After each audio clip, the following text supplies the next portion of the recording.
semuanya selalu semangat. Assalamualaikum warahmatullahi wabarakatuh. Waalaikumsalam warahmatullahi wabarakatuh. Selamat malam semuanya. Guys, jadi pemateri pertama karena beliau adalah seorang platform live learner, di mana platform tersebut itu sebuah platform untuk menyebarkan melalui kita kreasi dan aksi. Nah, untuk penjelasan lebih lanjut sesuai dengan tema kita menjadi pemuda produktif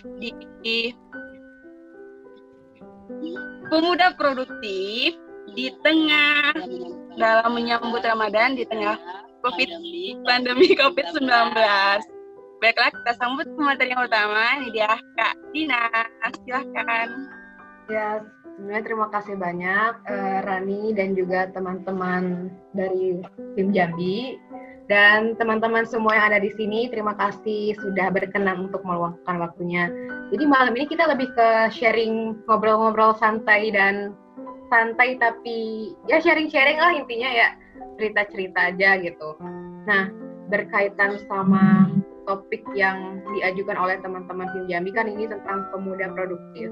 Cuman di sini disclaimer aja, saya juga personally masih belajar sih, lebih tepatnya masih belajar bagaimana menjadi pemuda yang produktif itu sendiri, karena ya cukup challenging sih teman-teman dalam aplikasi untuk menjadi produktif itu, karena dalam perjalanan itu ada aja challenge yang kita temukan. Cuman ya as long as kita pengen belajar ya, ayo kita sama-sama untuk belajar how to be a productive youngster, pemuda maksudnya. Ini kita masuk aja ke PPT ya. Jadi aku tadi udah share ke Rani sih. Mungkin kalau ada grup film Jambi atau bisa di-share di sini, boleh di-share sih Ran PDF-nya tadi. Oke. Nah, jadi ya ini guys boleh dilihat dalam grup ya. Oke. Ya, kita mulai ya. Oke, bismillahirrahmanirrahim. Kita mulai ngobrol-ngobrolnya. Jadi topik kali ini kan tentang pemuda produktif dalam menyambut Ramadan di tengah pandemi COVID-19. Nah, jadi memang dari judul ini kita akan meng-highlight dua hal sih di sini. Pertama, tentang produktivitasnya. Kedua, tentang situasi Ramadan tapi di tengah-tengah situasi COVID ini gitu. Nah, oke, next boleh.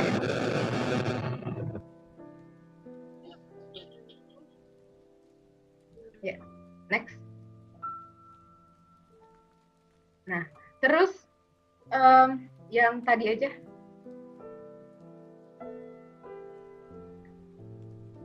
Oke. Nah, jadi di sini ada pertanyaan nih teman-teman. Sebenarnya apa sih yang menjadi kesamaan di antara kita semua gitu kan? Nah, kalau di highlight kesamaan kita pada umumnya itu salah satunya adalah kita sama-sama punya waktu di mana 24 jam per harinya gitu kan. Oke, kita udah punya satu kesamaan di sini, setiap orang, nggak cuma orang Indonesia aja, nggak cuma orang Jambi aja, nggak cuma orang Palembang, Lampung, dan lain-lain, cuman di seluruh dunia secara global kita sama-sama punya waktu 24 jam. Oke, lanjut. Terus, apa yang membuat kita berbeda? Nah, di sini pertanyaannya, apa kira-kira yang membuat kita berbeda? Gitu. Nah, di sini saya coba mencari benang merah. Secara umum, ada 3 hal yang membuat kita beda antara satu sama lain. Apa itu? Pertama, niat dasar atau kayak landasan yang kita kerjakan. Kedua, apa yang kita kerjain nih? Dalam hal ini tuh yang dimaksud adalah caranya dan prosesnya gitu. Terus yang ketiga, hasil yang nanti kita dapatkan dari niat plus proses yang udah kita jalanin itu. Nah, jadi itu kayak basic, 3 hal ini tuh adalah basic. Kalau aku coba observasi dan beberapa literatur juga kayaknya tuh ya setiap dari kita tuh punya 3 basic ini yang menjadi landasan kita untuk berkegiatan di bumi ini gitu. Nah, tapi saya sih percaya teman-teman semua di sini pasti pengen dong, aku pengen banget nih dapetin hasil atau output yang baik, ya nggak sih? Kayak misalnya aku pengen kuliah, terus aku pengen nilai aku bagus, pokoknya mostly dan tidak bisa kita umumnya kita tuh pasti sebagai manusia pengennya mendapatkan sesuatu yang baik, ya nggak sih? Nah, cuman ternyata untuk mendapatkan sesuatu output yang baik itu juga punya rumusnya. Nah, rumusnya ini juga berdasarkan sama apa yang tadi sudah kita sebutin tadi. Pertama, niatnya udah baik atau enggak. Kedua, ditambah cara atau proses yang baik pula, maka akan menghasilkan hasil yang baik. Nah, di sini hubungannya mungkin dengan dalam konteks Islaminya bisa kita katakan hasil yang baik itu adalah hasil yang berkah, yang diberkahi. Lanjut. Oke, tadi kita udah ngebahas nih apa sih persamaan antara aku dan kamu, terus apa sih yang membuat kamu dan aku berbeda gitu kan. Nah, tadi sebelumnya ini apa ya? Sebelum slide ini atau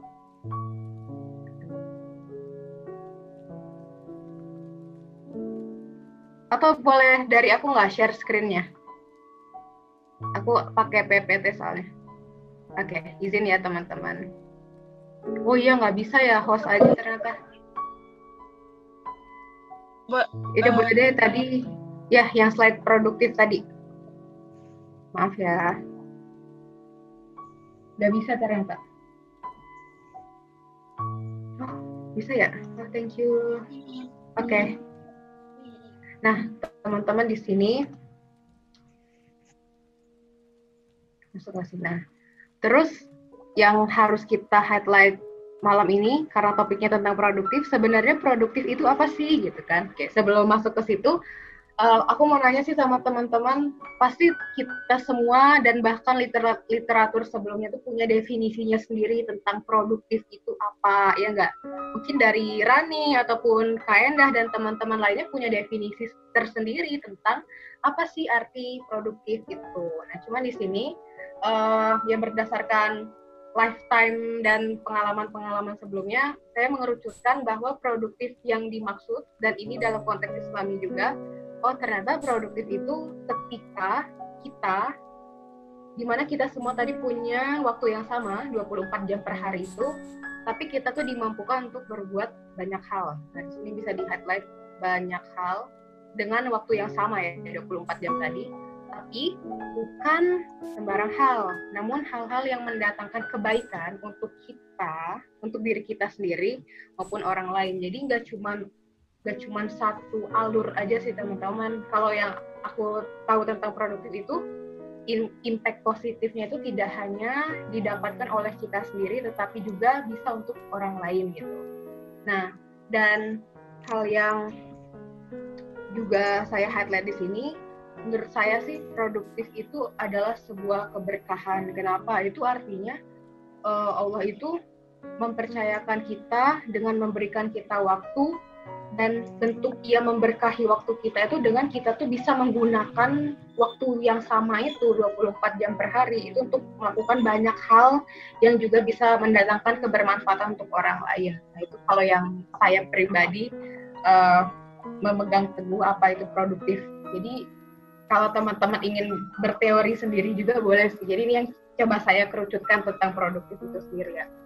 Nah, terus tapi sayangnya, nah ini kan berkaitan juga sama COVID-19. Maksudnya semua orang di seluruh dunia saat ini tuh dihadapkan dengan situasi yang sama, yaitu situasi pandemi yang gimana akses kita tuh sangat-sangat terbatas sekali, sehingga situasi seperti ini pun mempengaruhi produktif kita masing-masing. Dan yang harus teman-teman ketahui juga bahwa standar produktif kita itu berbeda. Maksudnya jangan sampai gini, karena ada kasusnya gini, mungkin di satu sisi si A ini dia dikatakanlah bisa dalam keadaan di rumah aja itu dia bisa melakukan banyak hal, banyak kegiatan gitu, misalnya entah dia belajar masak dan lain-lain. Cuman di sisi lain ternyata nggak semua orang tuh bisa kayak dia. Kenapa?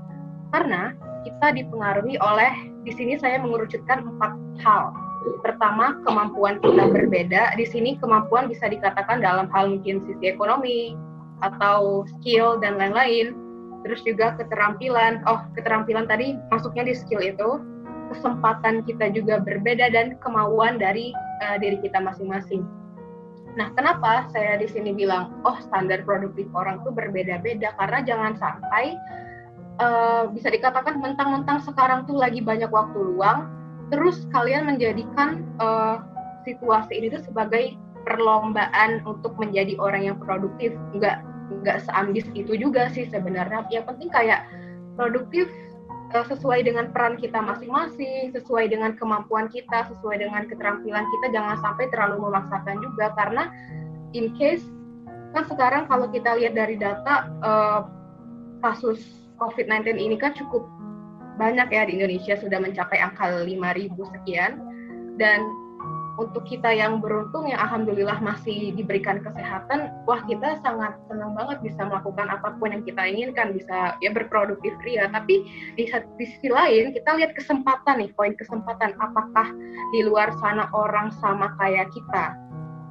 Kan belum tentu gitu. Jadi yang ingin saya tekankan intinya, produktiflah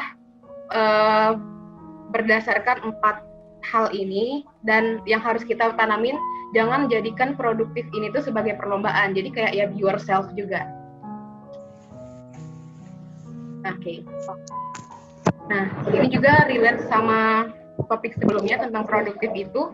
Kenapa kita nggak bisa menyamakan, maksudnya standar kita antara orang tuh beda-beda. Kenapa? Karena setiap dari kita itu pasti punya perannya masing-masing. Baik laki-laki maupun perempuan, kita tuh punya tugas yang sama, punya tugas yang sama, tapi peran kita berbeda-beda. Misalnya Kak Endah itu kalau saya lihat kayaknya suka nulis deh gitu kan, suka menulis-nulis hal-hal yang menggugah emosi dan jiwa gitu. Ya silakan dioptimalkan perannya itu gitu. Untuk teman-teman yang aku suka masak gitu, silakan dimaksimalkan, dioptimalkan kemampuan masaknya itu, misalnya dengan berbagi membuka warteg umum untuk saudara-saudara kita yang di luar sana tuh masih bekerja kan. Jadi kayak ya setiap orang tuh punya perannya, silakan produktif dengan peran kalian masing-masing. Ada yang suka gambar, ada yang suka misalnya nyanyi, sholawatan, ya sesuai dengan peran kita, tapi kita cari celahnya di mana peran kita ini tuh mampu membantu orang lain gitu dalam segala bidang. Nah, jadi di sini ada quotes-nya, siapapun kamu, apapun peranmu, tugas kita pun adalah mengoptimalkan apa yang sudah Allah amanahkan kepada kita. Jadi ini relate juga sama konteks Ramadan sih. Sebenarnya meskipun tadi topiknya tentang Ramadan, cuman kalau aku pribadi kayak hal ini tuh bisa kita pakai lifetime. Jadi untuk jangka panjang, tidak hanya di konteks situasi Ramadan aja nantinya. Nah, terus di sini juga ada 4 hal yang bisa membantu kita untuk memaintain atau men-track produktivitas kita gitu. Nah, yang pertama di sini poinnya proporsi waktu ya. Oke, proporsi waktu. Kita akan ngebahas tentang proporsi waktu dulu. Nah, apa sih Kak yang dimaksud dengan proporsi waktu gini? Tadi kan kita udah ngebahas setiap dari kita tuh punya waktu yang sama kan? Kita punya waktu 24/7, atau orang-orang barat tuh suka ngomongnya 24/7. 24/7. Kita sama-sama punya ini nih. Nah, terus untuk nge-boost produktivitas kita tuh bisa kita lakukan. Yang pertama tadi kan kita memiliki proporsi waktu. Jadi oke, kita punya 24 jam nih. Maaf ya, nggak bulat. Nah, kita punya punya hak lah gitu untuk ngebagi mau presentasinya tuh apa aja sih dalam sehari. Misalnya, oke Kak, aku 60 misalnya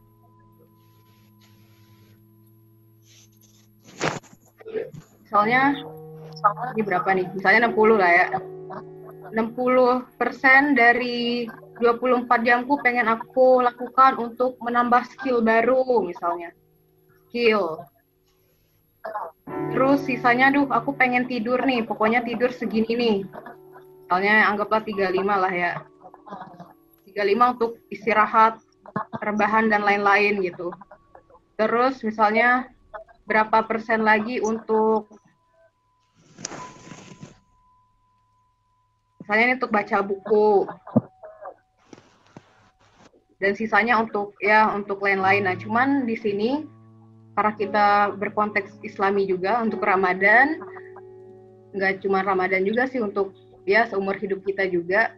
Nah, di sini meskipun kita sudah punya persentase yang kita buat sendiri untuk 60% untuk apa, 20% untuk apa, sekian persen untuk apa, tapi di sini jangan lupa teman-teman, aspek spiritualnya tetap satu lingkaran penuh. Artinya adalah meskipun kita sudah membagi proporsi waktu doing something, hal yang duniawi itu, yang namanya aspek spiritual, ya insya Allah semoga tetap berjalan lah gitu. Tidak putus, maksudnya tidak dipersentasekan, itu harus tetap kita jalankan gitu. Nah, dan syukurnya di zaman canggih ini ya, era digitalisasi ini tuh banyak banget kan, kayak platform-platform yang bisa membantu kita untuk dikatakan menggugah istiqomahan kita dalam berbuat kebaikan. Misalnya untuk teman-teman yang tahu platform Kui Tahajud, nah itu tuh jadi kayak suatu platform yang ayo teman-teman kita tahajud bareng gitu. Ada grupnya juga gitu kan. Mungkin Kak Endah tahu, teman-teman lain juga tahu. Terus juga ada platform ada yang namanya 1000 istighfar. Jadi kayak kita tuh laporan setiap hari itu harus bisa istighfar minimal 1000 kali gitu. Terus ada juga komunitas Odoj, ya teman-teman mungkin udah tahu juga, One Day One Juice. Jadi kayak ya kalau teman-teman ingin memboost produktivitas bersama teman-teman lainnya, maksudnya kayak kan kita semangat tuh kalau ada teman lain yang membersamai. Jadi kayak teman-teman bisa join komunitas-komunitas tersebut gitu. Nah, terus poin kedua tadi ada to-do list. Jadi kalau to-do list itu kayaknya sih saya yakin teman-teman udah tahu juga maksudnya apa. Jadi kayak lebih ke agenda harian sih. Misalnya hari ini saya pengen apa-apa-apa gitu. Jadi setelah kita punya proporsi waktu, silakan ngebuat to-do list per hari. Kalau saya sih biasanya to-do list yang saya buat itu per hari, per minggu, per bulan, per tahun. Lebih ke goal sih kalau per tahun itu. Cuman to-do list itu lebih ke daily activities kita. Terus yang ketiga ada habit tracker. Jadi mungkin setiap dari kita punya kayak habit goals masing-masing. Misalnya ada yang pengen goals-nya itu baca buku, misalnya sebulan tuh 2 buku. Jadi kayak kita buat checklist sendiri sesuai dengan habit yang kita inginkan. Misalnya adalah evaluasi. Ya, jadi evaluasi tetap sangat perlu untuk kita maintain sih, untuk mengukur sejauh apa ya produktivitas kita, semenyimpang apa ya, dan apa hal-hal yang harus kita benahi. Terus nah, terus ini adalah acuan saya juga yang selalu saya pakai kemana-mana untuk ayat ini, Al-Hasyr 18. Jadi teman-teman bisa baca juga di sini. Nah, di sini saya highlight tentang memperhatikan apa yang telah diperbuatnya untuk hari esok. Jadi ayat ini tuh menjelaskan juga tentang pentingnya untuk merencanakan sebagai umat muslim yang percaya akan hal-hal spiritual gitu kan, sangat penting untuk kita bisa merencanakan itu akan lebih baik gitu ke depannya dalam aspek apapun gitu, terutama dalam hal Ramadan yang akan kita sambut sebentar lagi teman-teman. Jadi ya harapannya semoga kita mampu merencanakan Ramadan kita sebaik-baiknya, karena kita nggak tahu sampai kapan waktu kita di sini. So yuk sama-sama kita saling mengingatkan dan saling memperbaiki diri kita. Oke, so far itu aja sih teman-teman. Mohon maaf karena saya pribadi juga masih belajar di sini, bukan berarti gimana-gimana, cuman kita sharing aja. Dan seandainya ada hal-hal yang ingin dikepoin lebih lanjut, boleh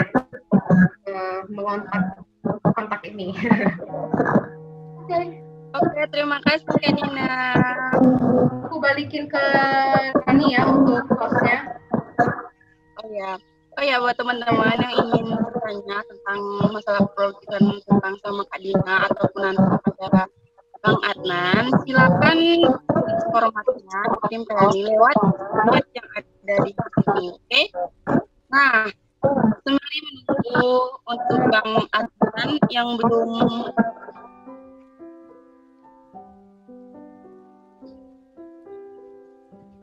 Nah, jadi gimana nih?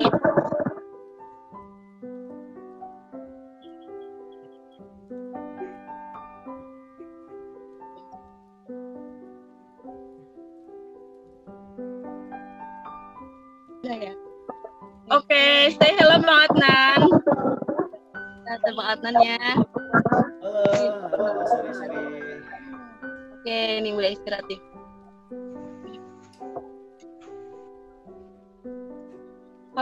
Halo Bang Adnan. Halo. Say hello dulu dong Bang Adnannya. Sip. Kayaknya macet ya perjalanan.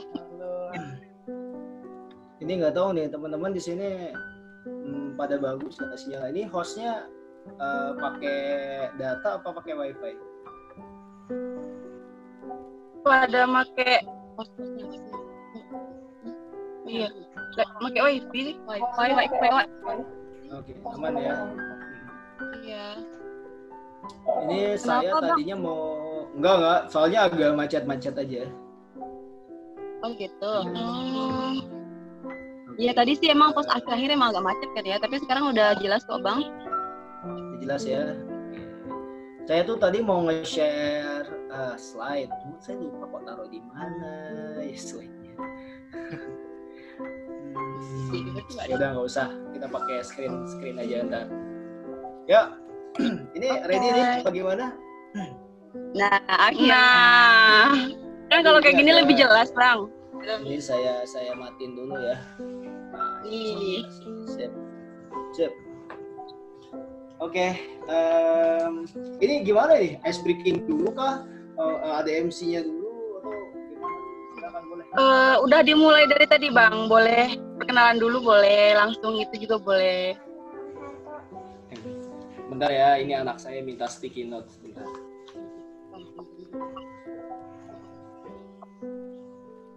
Oke, ini boleh ini nggak? Ini teman-teman, ntar pas saya jawab salam teman-teman boleh unmute dulu ya. Saya pengen merasakan kehadiran orang-orang di sini. Jangan sampai cuma masuk grup doang, ternyata ada yang makan mie, ada yang nonton Harry Potter, ada yang mainin akuarium gitu kan. Ya, jadi ntar pas saya bilang salam teman-teman boleh jawab waalaikumsalam ya, boleh di unmute. Oke. Saya mau sebelum kenalan teman-teman, kita boleh foto dulu ya. Saya mau buka dulu galeri reviewnya, teman-teman boleh dilihat dulu. I wanna see all of you guys yang coming tonight. Boleh dilihat dan kita bakal foto dulu. Saya mau foto dulu, saya udah siapin kameranya.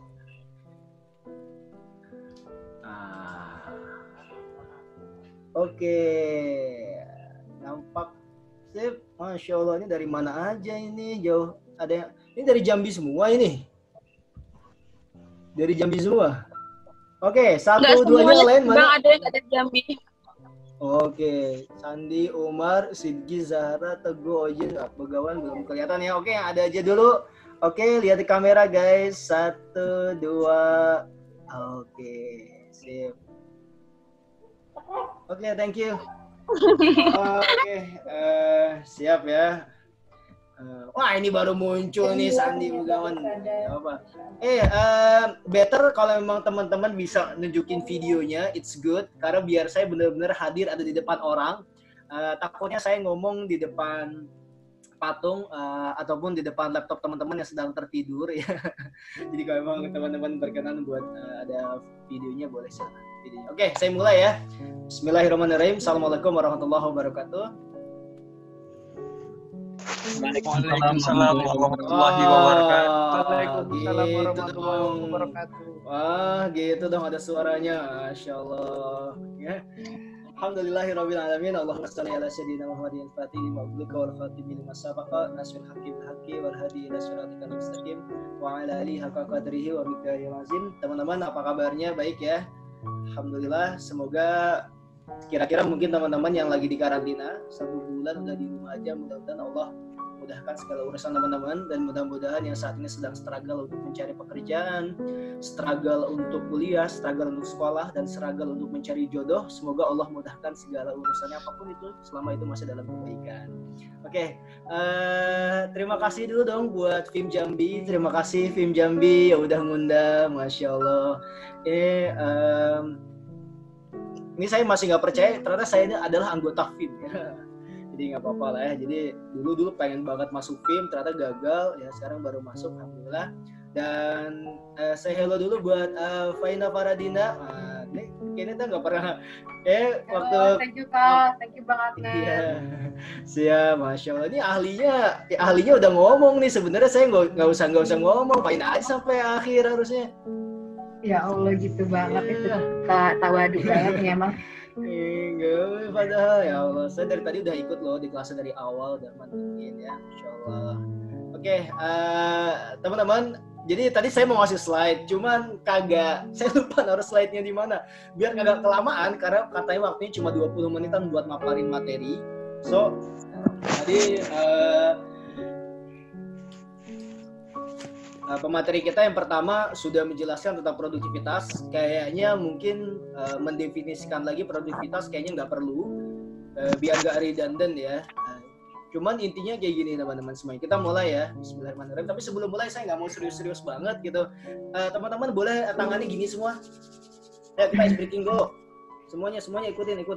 Oke, tangannya kayak gini semua. Oke, udah ya. Awas ya nggak ikutan, get out. Tangannya udah sampai panas sudah. Taruh di telinganya. Oke, kepalanya 10 kali. 1 2 3 4 5 6 7 8 9 10. Kira-kira apa insight dari aktivitas tadi? Ya saya juga nggak tahu. Pokoknya ngelakuin aja biar nggak bosen gitu ya. Jadi nggak ada insight-nya ya. Biasanya kalau kalian nunggu insight, ini kira-kira insight-nya apa yang dikaitkan dengan kepemimpinan, dikaitkan dengan komunikasi, nggak ada guys. Jadi itu nggak ada insight-nya. Pokoknya intinya adalah bergerak aja, kita happy malam ini ya. Oke, kita langsung mulai aja. Apa? Sorry ya guys, anak saya. Udah habis. Ini ayah lagi. Ini nih, ayah mau ini. Tuh, kenalan dulu tuh. Sorry ya intermezzo. Udah ayah lagi kerja. Ya, ntar aja main lagi ya. Udah satu ini ayah catatan ayah buat kerja. Ntar ayah beli lagi. Dah. Oke, teman-teman semuanya. Alhamdulillah luar biasa. Nggak nyangka kita beberapa hari lagi mau Ramadan teman-teman semuanya. Masya Allah. Ini sebenarnya inti kan kita sebenarnya di pembicaraan ini pengen sebenarnya ngebicarain gimana sih caranya kita bersiap-siap agar produktif di bulan Ramadan. Betul ya? Ulinta, Raffi, Aldi, yang kelihatan videonya Novi, Dohindun, Begawan, Andri, Yuli gitu ya. Faina gitu ya. Kita kan pengen Ramadan itu kayak jadi Ramadan yang baik, Ramadan yang produktif, Ramadan yang menyenangkan gitu kan. Adanya materi ini berarti sebenarnya ada gap antara fakta dan realita. Karena kalau misalnya nggak ada gap antara fakta dan realita, maka nggak pernah ada yang namanya materi menyiapkan produktivitas sebelum Ramadan. Berarti memang some people itu ngerasa kalau memang Ramadannya itu nggak produktif. Bahkan ngerasa Ramadan nggak Ramadan itu kayak sama aja, kayak biasa-biasa aja. Ada yang ngerasa begitu? Gimana? Ini ternyata ini tuh yang bergerak-gerak. Ini nggak bergerak gara-gara videonya Lola, atau ternyata dia masang screen abis itu pergi. Ini kan kayak orang trik-trik zaman sekarang anak-anak sekolah gitu ya, masang screen cabut gitu. Oke ya. Nah, teman-teman gini, produktivitas itu di dalam Al-Quran, di dalam Islam itu adalah hal yang paling penting. Jadi kalau misalnya manusia nggak produktif, itu udah kayak mayat-mayat hidup berjalan di atas muka bumi tanpa tahu dia mau ngapain. Jadi kalau misalnya teman-teman, intinya gini aja. Ya bang lanjut terus, ya nggak bisa lah, apa nih? Nah, oke, saya nggak mau terdistraksi ya, saya tutup lagi message-nya. Nah, gini teman-teman. kalau teman-teman cek, sebenarnya makna produktif itu kan kalau umumnya di pabrik itu, kalau di pabrik itu kan energi kali waktu, itu kan ya itu kan makna dari pabrik ya. Misalnya teman-teman dalam waktu 2 jam bisa menghasilkan 10 unit mobil, dalam waktu 1 jam bisa menghasilkan 10 unit mobil, berarti yang dalam waktu 1 jam itu produktif itu kan. Tapi bagi seorang muslim, produktif tuh nggak kayak gitu guys. Kita nggak bisa produktif tuh asal aktivitas, asal kerja, kayaknya kita kelihatannya keren, kelihatannya bagus, tapi sebenarnya kita nggak dapat apa-apa. Maka intinya produktivitas sebenarnya kita kan saya tadi lagi ngurusin listrik. Tadi Pak Ina ngejelasin ini nggak? Ngejelasin rumus produktif yang ada di bukunya Produktif Muslim yang waktu kali energi kali fokus. Tadi aku lebih ke ini sih Kak, lebih ke produktif ala aku gitu. Oh tapi nggak? Oh ya oke. Berarti saya bantu ya di sini teman-teman ya. Saya bakal share screen di sini.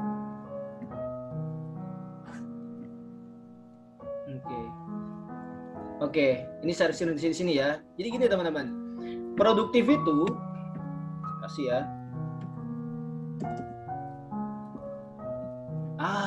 Saya baru ingat kalau ternyata keyboard saya lagi error. Oke, kita pakai ini aja, drawing. Oke, produktif itu teman-teman ya, rumusnya adalah waktu. Aduh, hese euy. Waktu kali energi, kelihatan nggak sih? Misalnya saya pakai ini soalnya pakai mouse. Waktu kali energi kali fokus. Ini teman-teman pahami ini. Ntar Ramadan kita akan bicarakan setelahnya. Tapi cuman kita harus paham dulu kan produktivitas itu seperti apa. Nih, ini teman-teman sama dengan produktif. Oke ya, kita cek. Oke, oi, naon itu? Kita tegak bersambung segala udah lama, nggak pakai tegak bersambung, oke. Dia mana ya?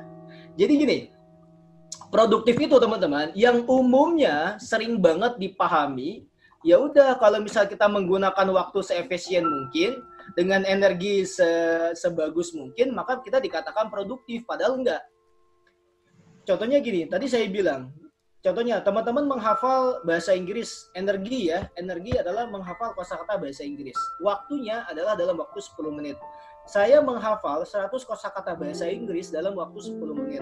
Bandingkan dengan saya menghafal 100 kosakata bahasa Inggris dalam waktu 30 menit. Kira-kira mana yang lebih produktif?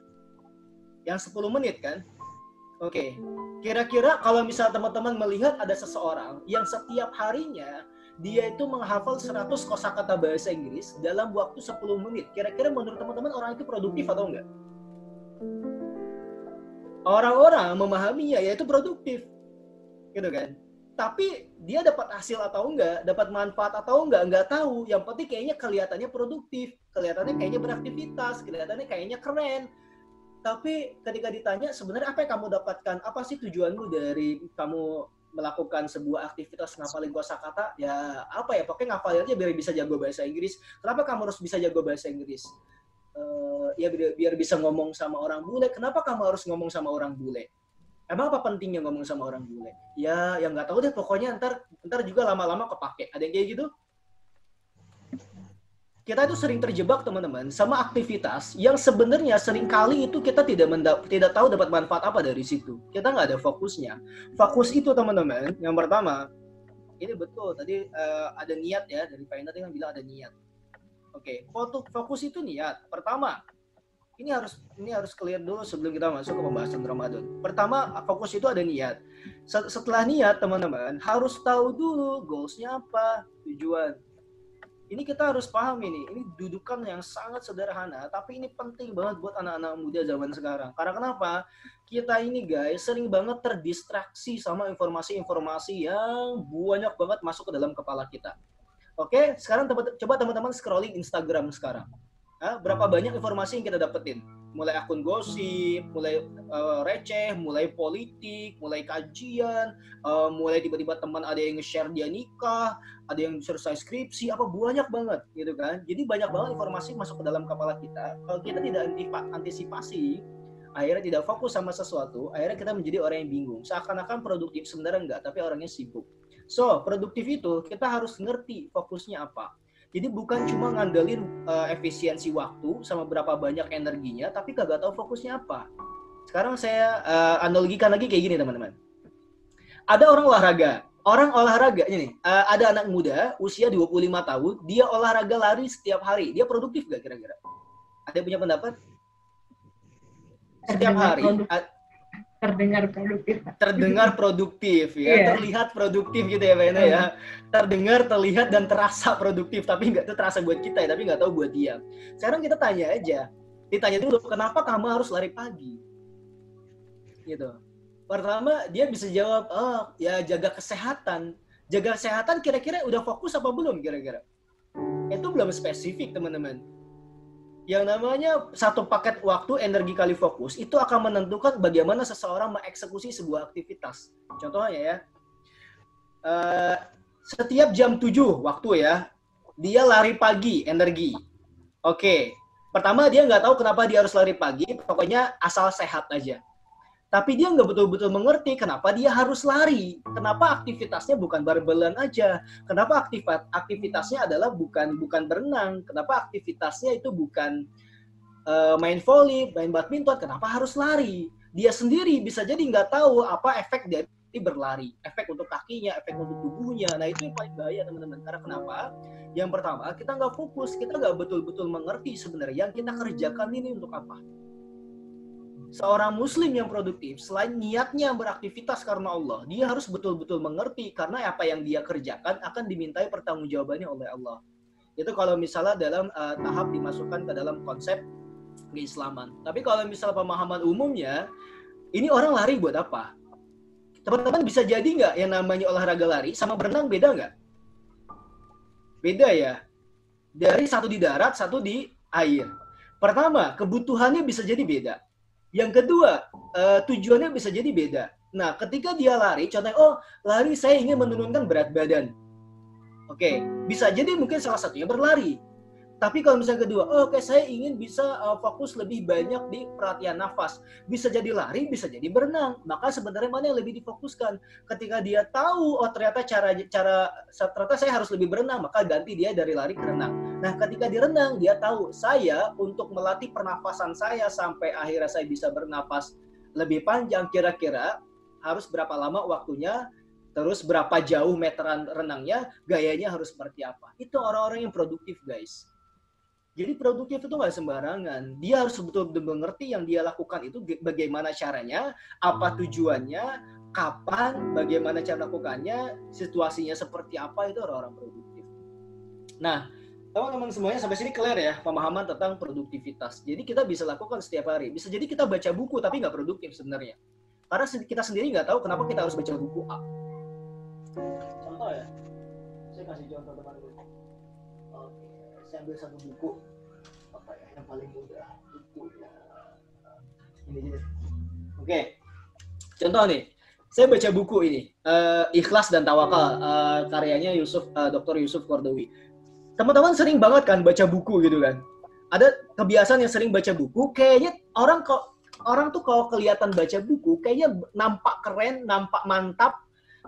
Nampak berilmu, nampak cerdas gitu kan, nampak rupawan kalau dia baca buku. Tapi ketika ditanya, kenapa harus baca buku A?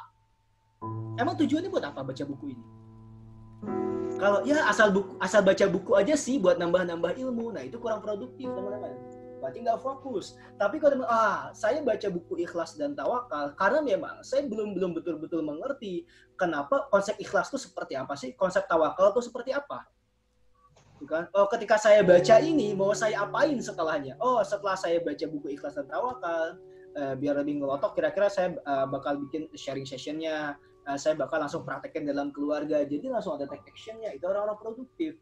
Jadi dia bukan hanya melakukan sebuah aktivitas yang kelihatannya bagus, tapi sebenarnya nggak tahu ini buat apa, tapi dia betul-betul mengerti hulu ke hilirnya, dibagaimanakan, dan kira-kira indikator keberhasilan dari setiap aktivitasnya itu apa dia mengerti. Nah, tantangan buat kita teman-teman, anak-anak muda semuanya adalah karena memang kita ini terlalu banyak informasi masuk ke dalam kepala. Betul ya? Kita ini terlalu banyak nonton sosmed, nonton film, banyak banget hal masuk ke dalam kepala. Jadi kita nggak produktif. secara umum. Nah, berbicara tentang Ramadan teman-teman semuanya, ini kita lihat dulu ya pemahamannya. Jadi produktivitas sudah ya. Teman-teman, Ramadan adalah salah satu bulan yang mulia dan Allah sebutkan langsung di situ kalau teman-teman di Al-Baqarah itu kan, wahai orang-orang beriman telah ditetapkan atas kamu berpuasa, oke, seperti orang-orang sebelummu ya, agar kamu bertakwa. Sebenarnya gini teman-teman. Ramadan itu kan teman-teman, saya lupa di surat mana, mungkin teman-teman yang hafid dan hafizah boleh bantu. Syahrul Ramadan alladzi unzila fihil Qur'an. Syahrul Ramadan. Oke, bulan Ramadan diturunkan Al-Qur'an di dalamnya. Kenapa Allah sebenarnya para sahabat pun ketika turun ayat yang kutiba alaikumusiyam udah ngerti kok itu memang bulan Ramadan. Kenapa Allah sebutkan lagi Syahrul Ramadan? Karena untuk menekankan ternyata memang bulan Ramadan itu bulan yang spesial. Teman-teman sekarang cek gini deh. Tahu nggak arti kata Ramadan itu apa? Ada yang tahu arti kata Ramadan? Boleh? Saya mau tanya dong. Aldi Atmaja. Di, tahu apa arti kata Ramadan, Di? Hadir, Kak. Ya, apa arti kata Ramadan, Di? Ramadan itu menurut saya dibagi menjadi 3 kata. Rohnya itu rahmat, namanya maghfirah, dan doanya itu saya lupa artinya. Jadi itu ada 3 bagian. Yang pertama itu rahmat itu karena di 10 bulan yang pertama 10 hari yang pertama itu kita akan mendapatkan rahmat dari Allah. Nah, di 10 hari yang kedua kita akan mendapatkan ampunan, yaitu maghfirah. Yang ketiga yaitu dibebaskan dari api neraka, Kak. Seperti itu, Kak. Oke. Thank you, Aldi. Itu ya apa namanya? Makan izin ngomong dong. Izin ngomong? Iya. Siapa ini? Bang, bisa lihat chat sebentar. Lihat chat. Oh, waduh, HP saya mati. Bang. Apa waktunya udah mau habis ya? Belum. Chat Zoom, Bang. Oh, lihat Zoom. Oke. Sorry guys, kita beristirahat dulu sebentar ya. Ini gimana cara ngelihatnya? Wait ya. Saya close dulu. Saya close dulu ya. Ya. Di partisipan, Bang. Oh, dia di partisipan. Iya. Ya, jadi kumaha?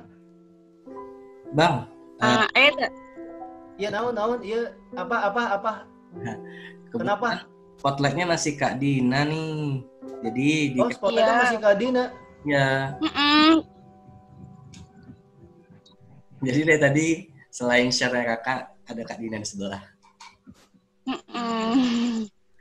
Gimana? Spotlight. Jadi gimana? Cancel aja Kak, di cancel. Siapa di cancel maksudnya? Layar utama Kak Dina itu di cancel aja, cancel spotlight. Ada tuh di sebelah kiri layarnya Kak Dina itu ada itu. Siapa, ke saya atau ke? Iya. Karena Kak Adnan jadi host itu Kak. Oh, saya jadi host. Iya. Oh. Tadi nggak sengaja, Bang. Oh, kok saya dijadiin host sih? Iya, tadi tuh kepencet nggak sengaja. Ya udah saya jadiin host lagi aja ini Regional Jambi atau tim Jambi. Iya, tim Regional Jambi. Iya. Dah. Oke ya. Oke. Lanjut, Bang. Nah, intermezzo ini ada aja udah kayak intermezzo sebelum maghrib. Oke. Iklan dulu, Bang. Oke. Aldi ya, tadi saya nanggapin buat Aldi. Makasih Di buat tanggapannya. Teman-teman kalau misalnya cek kata Ramadan, Ramadan itu dari kata Romado. Romado itu artinya sesuatu yang membakar. Jadi Romado itu sebenarnya arti dalam bahasa Arab itu sesuatu yang membakar. Ramadan ada huruf tanwin di belakangnya. Itu sesuatu yang sangat membakar. Artinya apa? Membakar di sini teman-teman semuanya. Membakar, menghapus segala dosa kita mulai dari akhir balik sampai awal mula Ramadan.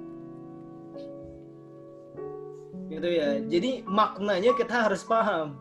Ini yang perlu kita kritisi dari gini ya. Kita sebagai seorang muslim teman-teman, kita harus senang yang namanya tradisi berilmu.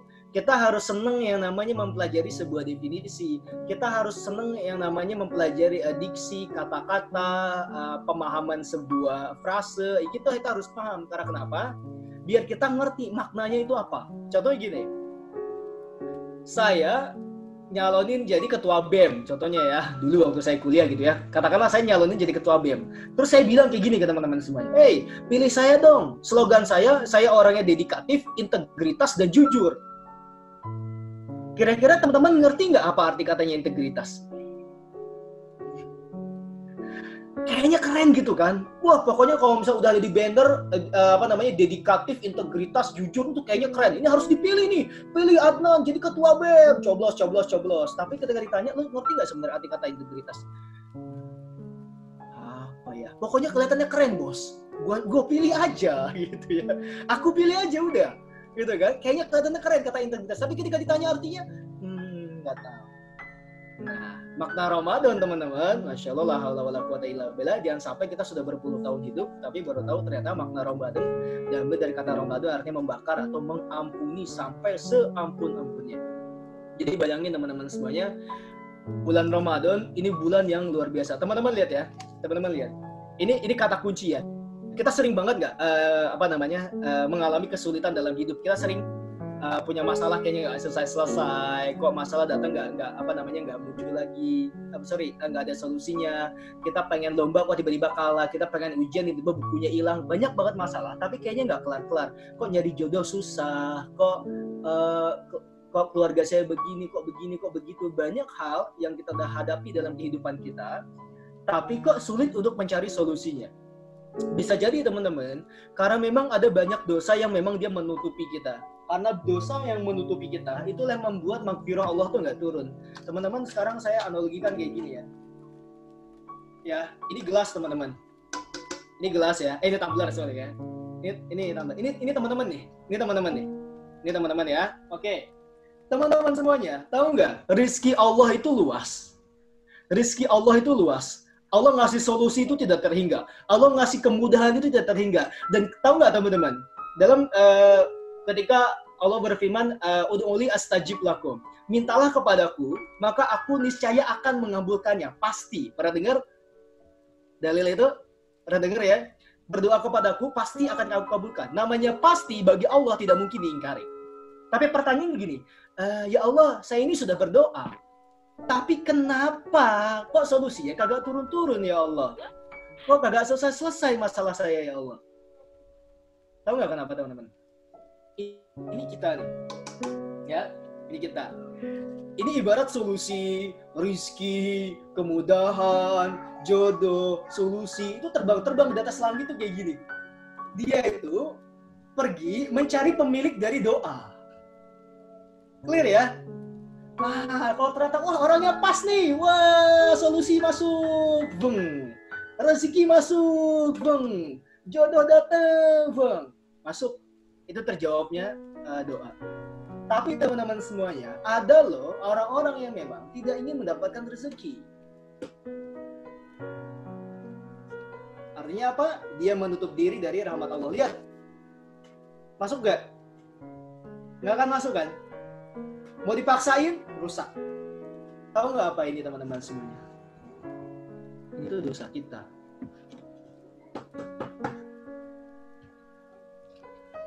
Ini tuh dosa kita yang tadi. Kita pengen dapat solusi, kita pengen kemudahan, tapi dosa kita banyak. Gitu. Dan Ramadan adalah bulan yang luar biasa banget. Teman-teman bayangin, bulan yang membuat kita semuanya kembali suci seperti bayi. Kok kita nggak mau produktif? Kok kita nggak mau benar-benar? Itu dipertanyakan ya. Kan lucu. Ramadan teman-teman semuanya itu bulan yang ketika teman-teman diampuni, beres semuanya. Bayangin teman-teman, ketika Allah memaafkan dosa-dosa kita, maka seketika itu juga rezeki turun, kemudahan turun, segala macam ketenangan jiwa turun. Ketika Allah sudah ampuni kita. Tapi kalau misalnya Allah nggak ngampunin kita, rusak semuanya. Nah, produktif di bulan Ramadan teman-teman, produktif di bulan Ramadan itu kita nggak bisa tiba-tiba langsung kayak gini. Kita langsung makna ke produktifnya aja ya. Gimana cara produktif di bulan Ramadan? Gak bisa tiba-tiba teman-teman masuk ke hari pertama langsung produktif, gak bisa. Mumpung belum terlambat sebenarnya, masih ada sekitar 4-5 hari lagi, adalah mulai dari sekarang teman-teman, bangun produktivitas sebelum masuknya bulan Ramadan. Sebenarnya teman-teman, ketika 2 bulan Rajab, Sya'ban, Ramadan, Rajab itu kalau kata ustadz saya, Rajab adalah bulannya sholat. Jadi bayangin teman-teman, yang namanya produktif itu kan nggak bisa langsung. Teman-teman pengen ngomong lancar di depan umum, bisa nggak tiba-tiba nggak pernah belajar langsung bisa ngomong di depan umum, bisa nggak? Nggak bisa kan guys? Teman-teman yang suka main gitar, tiba-tiba bisa nggak langsung main gitar dalam waktu 1 hari? Nggak bisa, pasti latihan dulu, pasti lelah dulu, pasti tangannya tuh rusak dulu gitu. Begitupun Ramadan teman-teman, ketika kita pengen produktif di Ramadan, pengen asik di Ramadan, pengen nikmat ngejalanin Ramadan, maka harus ya hari-hari sebelumnya itu harus betul-betul memahami bagaimana sikap saya masuk ke bulan Ramadan. So, ketika sebenarnya masuk ke bulan Rajab, itu benar-benar sholatnya itu diperbaikin. Yang azan, jangan telat, ya kan, sunahnya dipakai. Masuk ke bulan Sya'ban sebenarnya, itu masuk ke bulannya puasa. Jadi latihan puasa itu bukan pas Ramadan, teman, pas bulan Sya'ban. Teman-teman, cek deh. Percaya nggak kalau misalnya teman-teman ketika hari pertama, kedua, ketiga bulan Ramadan, itu lemas puasa, betul? Kerasa? Hari pertama, kedua, ketiganya lemes, seminggu pertamanya lemes, kerasa? Iya. Kerasa ya? Tahu nggak kenapa? Karena memang tidak terbiasa untuk puasa. Tapi ketika teman-teman yang sudah terbiasa puasa Senin Kamis, itu akan menjadi mudah teman-teman ketika masuk ke bulan Ramadan. So, gimana berarti latihan? Nggak ada cara lain. Pengen asik, pengen nikmat bulan Ramadan, latihan sholatnya dari sekarang betul-betul, latihan puasanya dari sekarang betul-betul, latihan berbicara baiknya dari sekarang betul-betul, latihan menahan mata dari zinanya dari sekarang betul-betul, latihan menahan lisan dari gosipnya dari sekarang betul-betul. Ramadan udah tinggal tekniknya. Tapi bayangin ketika teman-teman baru latihan di bulan Ramadan, gibahnya masih jalan, zina matanya masih jalan, mungkin ada yang pacaran juga, ada yang apa juga, rusak di Ramadannya. Akhirnya apa? Ampunan Allah nggak turun, dosa kita tambah banyak, hidup kita makin susah. Terakhir dari saya teman-teman sebelum kita tanya jawab. Teman-teman, siapa yang di sini kayak pernah putus asa dalam hidupnya? Ada nggak? Yang kayak pernah Semuanya putus pernah asa kayaknya gitu? Bang. Kayak, ya Allah, kok kayaknya gue lagi ada di titik terendah, lagi ada kesulitan, lagi bingung nyari solusi, nggak tahu lagi mau ngomong sama siapa, seakan-akan dunia itu tidak berpihak kepada kita. Wah, bahasa langitnya itu, seakan-akan dunia tidak berpihak, dunia sedang tidak berpihak kepadaku. Dunia emang nggak akan berpihak kepadamu, Allah yang akan berpihak kepadamu. Nah, teman-teman, ini saya tuh tadi sedih banget dengar ada apa ya, dengar kajian baru aja gitu kan. Jadi dalam satu surat itu Allah Bismillahirrahmanirrahim bilang gini, In kuntum tuhibbunallaha fattabi'uni yuhibbukumullah.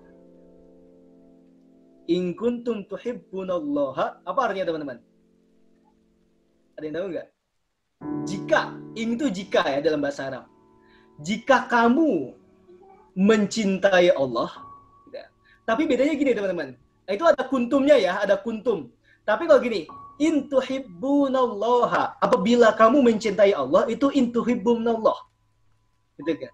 Kalau bahasa Arabnya gitu kan, kalau misalnya teman-teman ngomong ke ke suami atau ke istri bilang gini, in uhibbuka fillah. In uhibbuka. Jika saya mencintaimu, gitu kan. Tapi teman-teman, lihat teman-teman, ketika Allah bilang dalam Al-Quran itu, bukan in tuhibbunallaha, tapi in kuntum tuhibbunallaha. Kata kuntum di situ teman-teman semuanya adalah sebuah penekanan. Artinya apa coba in kuntum tuhibbunallaha? Jika kamu in kuntum benar-benar sungguh-sungguh mencintai Allah, fattabi'uni. Katakanlah Muhammad, qul ya Muhammad in kuntum tuhibbunallaha fattabi'uni. Apabila kamu benar-benar mencintai Allah, maka ikutilah Rasulullah SAW, maka aku akan mencintai dia. Lihat teman-teman semuanya. Tahu nggak kenapa kok Allah pakai frasa jika kamu benar-benar? Karena memang ada yang ngerasa cinta sama Allah, tapi perilakunya nggak cinta sama Allah. Sekarang saya tanya pribadi sama teman-teman semuanya, sama kita semuanya. Teman-teman cinta nggak sama Allah? Jawab yuk. Teman-teman cinta nggak sama Allah? Boleh ngangguk, boleh bicara. Teman-teman cinta nggak sama Allah? Cinta sama Allah ya. Cinta. Oke. Pertanyaannya gini. Kalau memang cinta benar-benar cinta sama Allah, berarti yang namanya cinta itu kan butuh pembuktian. Betul? Cinta Betul. Itu butuh bukti. Nggak bisa cuma asal ngomong. Sekarang pertanyaannya gini ya. Ketika preman ditanya, wahai preman, kamu cinta sama Allah? Cinta. Pemabuk, cinta sama Allah? Cinta. Yang lagi pacaran mojok di alun-alun, cinta sama Allah nggak? Cinta. Cinta. Ngomongnya cinta, tapi aktivitasnya nggak cinta. Makanya Allah itu sampai bilang, in kuntum tuhibbunallaha. Kalau kamu memang benar-benar sungguh-sungguh mencintai Allah, maka ikutilah Muhammad, maka aku akan mencintaimu. Jadi sebenarnya Allah mengatakan, ada orang yang memang dia cinta di lisan, tapi nggak cinta sama Allah sebenarnya. Dia faking good aja. Dia biasa-biasa aja. Ngakunya cinta, tapi kok masih pacaran? Ngakunya cinta, tapi kok masih zina? Ngakunya cinta, tapi kok masih gibah? Ngakunya cinta, tapi kok masih nyontek? Ngakunya cinta, tapi kok masih bolong puasanya? Ngakunya cinta, tapi kok nggak baca Quran? Ngakunya cinta, tapi kok Rasulullah nggak diikutin? Ngakunya cinta, tapi macam-macam. Lihat dahsyatnya teman-teman. Tadi ya, ketika produktif di bulan Ramadan, selain Allah mengampuni, maka cinta Allah turun kepada kita. Cinta Allah turun sama kita teman-teman semuanya. Lihat, ketika Allah turun cintanya kepada manusia, maka manusia itu teman-teman akan menjadi makhluk yang paling bahagia di muka bumi. Karena kenapa? Dia tidak akan pernah sulit hidupnya, karena ketika ada masalah Allah akan ada selalu di dekatnya. Bayangin teman-teman. Sekarang saya tanya teman-teman. Teman-teman lagi suka sama orang. Oke? Ya, kita lepas dulu ya. Apakah teman-teman sekarang lagi punya gebetan, lagi punya pacar, walaupun itu haram ya. Tapi saya mau tanya dulu sama teman-teman semuanya. Punya nggak? Belum Bang, belum. Maksudnya ya seantero Nusantara gitu kan. Sekarang tanya, kalau teman-teman cinta sama seseorang, pasti teman-teman banyak effort nggak ke dia? Banyak ngasih nggak? Iya. Wah, dijemput, dibeliin ini, dihadiahin ini, dibikinin video yang keren, bawa bunga, bikinin makanan yang enak. Orang tua cinta sama anaknya, ngasih makanan terbaik, ngasih baju yang terbaik. Betul? Itu aja manusia, teman-teman. Bayangin, itu baru orang dicintai oleh orang lain, cintai oleh manusia. Bayangin, teman-teman, Allah yang mencintai teman-teman. Kira-kira gimana? Bayangin Allah yang mencintai teman-teman. Solusi apa sih yang Allah kasih? Kesulitan apa sih yang nggak mudah bagi Allah untuk selesaikan? Kalau Allah udah cinta sama kita semuanya. Tapi masalahnya, kita itu sering banget nggak mau dicintain sama Allah. Betul? Allah cinta sama kita. Tapi kita nggak mau mencintai Allah. Kurang ajar nggak kita sebenarnya? Tapi Allah masih tetap cinta. Toh bukti masih hidup sekarang. Gitu kan? Luar biasa. Saya agak berat kalau bahas-bahas beginian ya. Cuman itu teman-teman artinya. Bayangin teman-teman, Allah itu yang memegang jiwa kita. Ini ya. 1, 2, 3, semua orang di sini adalah Allah yang pegang jiwanya. Allah yang pegang rezekinya. Allah yang pegang jodohnya. Allah yang pegang mautnya. Bayangin teman-teman, ada sebuah zat yang bisa menentukan kita hidup dan mati. Kita rezekinya sulit dan susah. Ketika zat itu teman-teman semuanya mencintai kita, apa sih yang masih sulit bagi kita? Nah, salah satu kesempatan adalah di bulan Ramadan, teman-teman. Ketika produktif itu. Maka teman-teman semuanya, kita harus paham apa yang membuat teman-teman gak produktif kira-kira di bulan Ramadan. Saya coaching teman-teman ya. Apa yang membuat teman-teman ngerasa gini? Pertanyaan pertama dulu. Apakah teman-teman merasa produktif di bulan Ramadan sebelumnya? Pertama, iya atau tidak? Kalau teman-teman merasa nggak produktif, sholatnya bolong-bolong, puasanya biasa aja, nggak banyak ngajinya, khatam juga enggak, segala macam. Pertanyaannya kedua adalah, apa yang membuatmu tidak produktif? Menurutmu, kira-kira apa membuatmu tidak produktif? Coba di list. Pertama, HP. Yang kedua, kebanyakan makan. Yang ketiga, malas-malasan, banyak yang tidur. Itu. Ya udah, jangan dilakukan. Oke, yang ketiga paling terakhir. Apa yang membuatmu paling tidak membuat produktif ketika Ramadan? Apa yang membuatmu paling tidak produktif ketika Ramadan?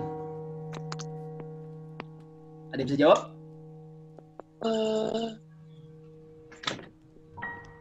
Apa yang membuatmu paling tidak produktif ketika Ramadan?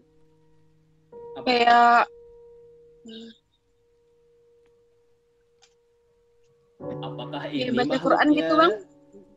Apakah ini makhluknya yang membuat kamu tidak produktif ketika Ramadan? Iya atau bukan? Ya, salah satunya. Salah satunya atau yang paling terbesar? Salah satunya, Bang. Salah satunya. Oke, yang paling terbesar apa?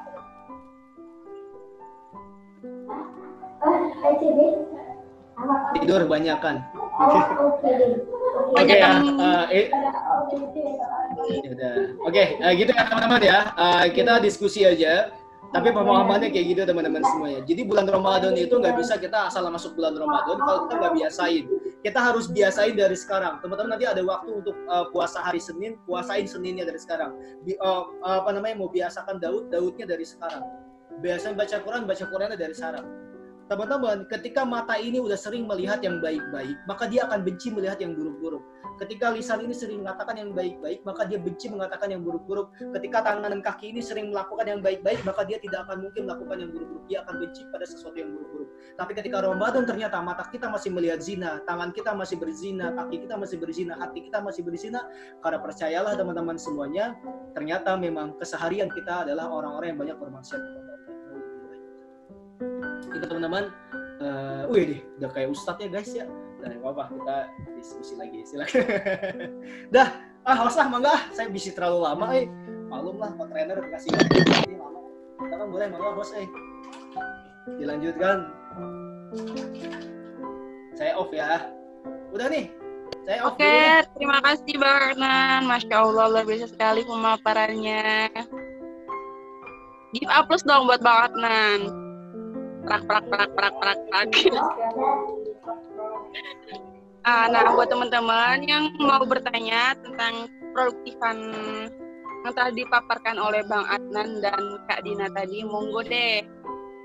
Oh ya, ini ada pertanyaan masuk satu buat Bang Adnan dan Kak Dina dari Kak Ayu Fitri Ningsi, di mana beliau adalah Presiden FIM Jambi tahun 2020. Nah, Presiden. Ada wakilnya? Iya, Presiden. Nah, jadi pertanyaannya, Bang, apa sih versi Bang Adnan dan Kak Dina itu menjadikan hari-hari lebih produktif yang membagi antara akhirat sama duniawi? Bisa nggak Bang kasih contohnya versi Abang dan Kakak masing-masing? Oke. Tidak duluan deh, saya mau belakangan aja. Mengatakan dulu.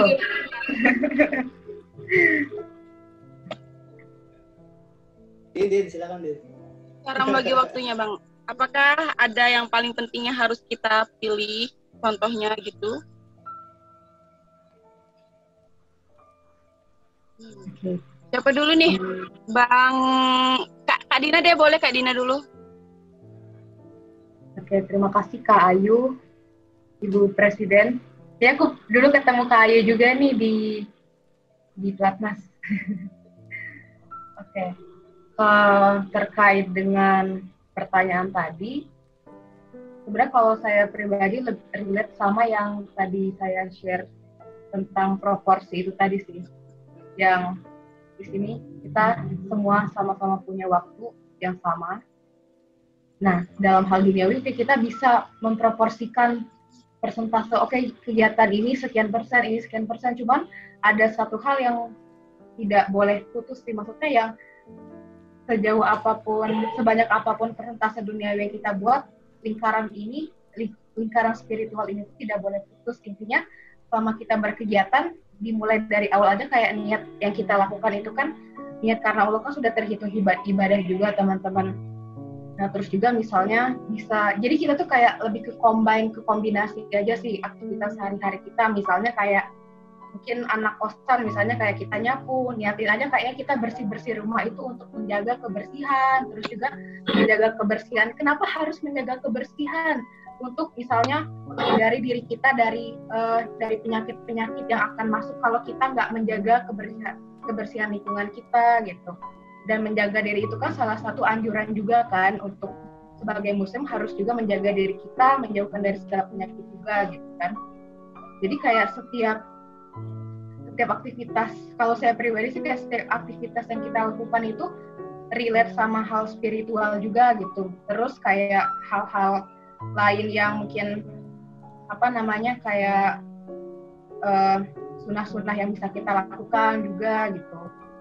Dan saya sih yakin kayak setiap dari kita juga punya kalau orang-orang tuh nyebut kayak punya amalan khusus atau amalan tersendiri. Cuman pada umumnya adalah ya selama kita masih bisa beraktivitas, lingkaran yang spiritual tadi itu jangan sampai putus sih. Mungkin selanjutnya lebih lengkapnya dengan Bang Adnan tuh. Bisa aja Ibu. Oke, terima kasih. Nah, Bang Adnan boleh? Versi Bang Adnan nih gimana nih? Versi udah kayak buku aja. Pertama, terima kasih buat Bu Presiden buat pertanyaannya. Dan pertanyaan pembagian dunia dan akhirat ini kayaknya hampir banyak orang ngomongin tentang pembagian dunia dan akhirat. Cuman sepanjang yang saya pelajari, mohon maaf kalau misalnya saya kurang, mungkin teman-teman ada yang kurang sepakat dengan saya pemahamannya.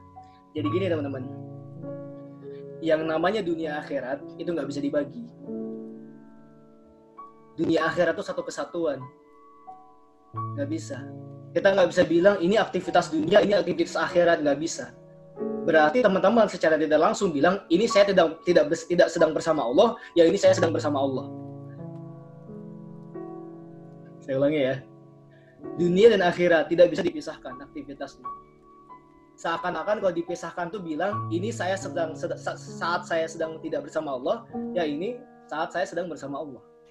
Berarti ketika dengan dunia saya tidak bersama Allah, ketika akhirat saya sedang bersama Allah. Ngeri nggak sih? Sedangkan teman-teman, setiap aktivitas yang tidak bersama Allah, maka Allah tidak akan catat itu sebagai balasan untuk kita di akhirat nanti. Jadi dunia dan akhirat itu, jadi gini teman-teman, mendudukannya gini.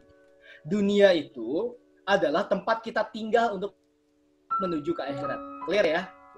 Maka dunia dan akhirat tidak bisa dipisahkan. Maka aktivitas-aktivitas yang ada di dunia orientasinya harus selalu ke akhirat.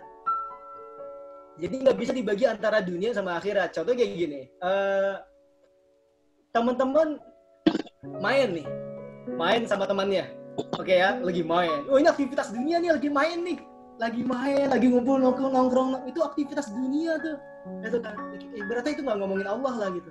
Tapi lihat teman-teman, ketika niat kita berbeda, ya Allah, ketika saya nongkrong sama orang ini, semoga saya bisa mendapatkan hal yang baik, hikmah yang baik, saya bisa mungkin membantu mereka. Niatku karena Allah, tapi itu aktivitas yang menurut teman-teman dunia, tapi itu sebenarnya aktivitas akhirat.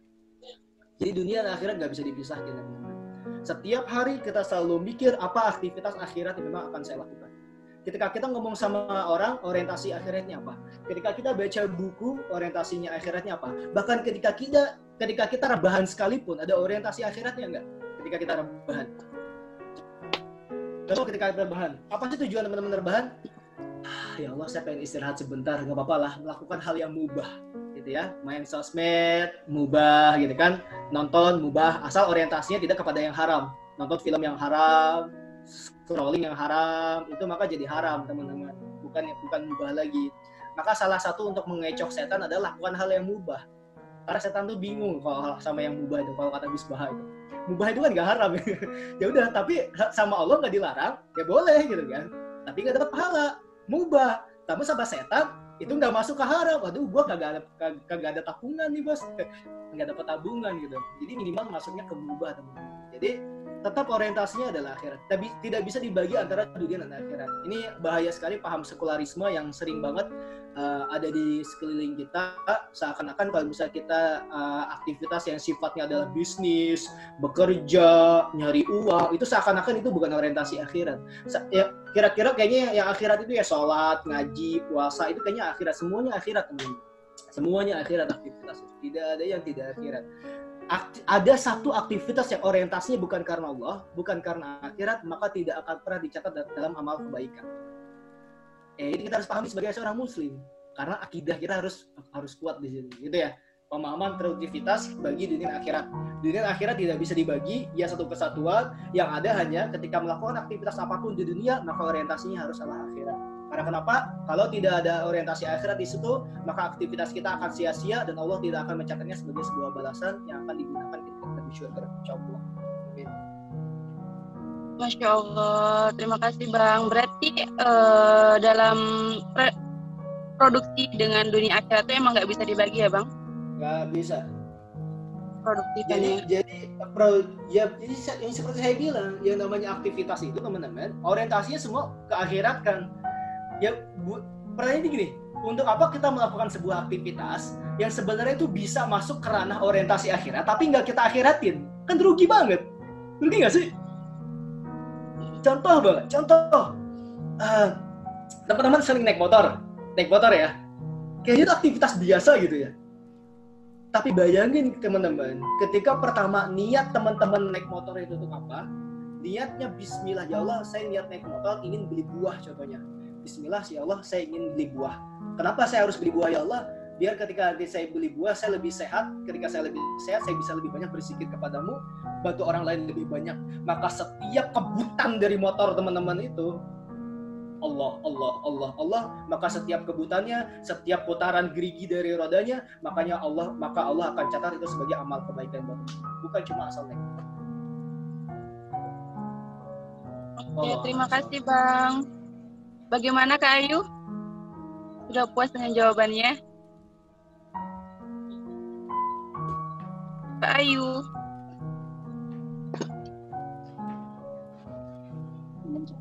Loh, kayaknya Kak Ayu udah live deh.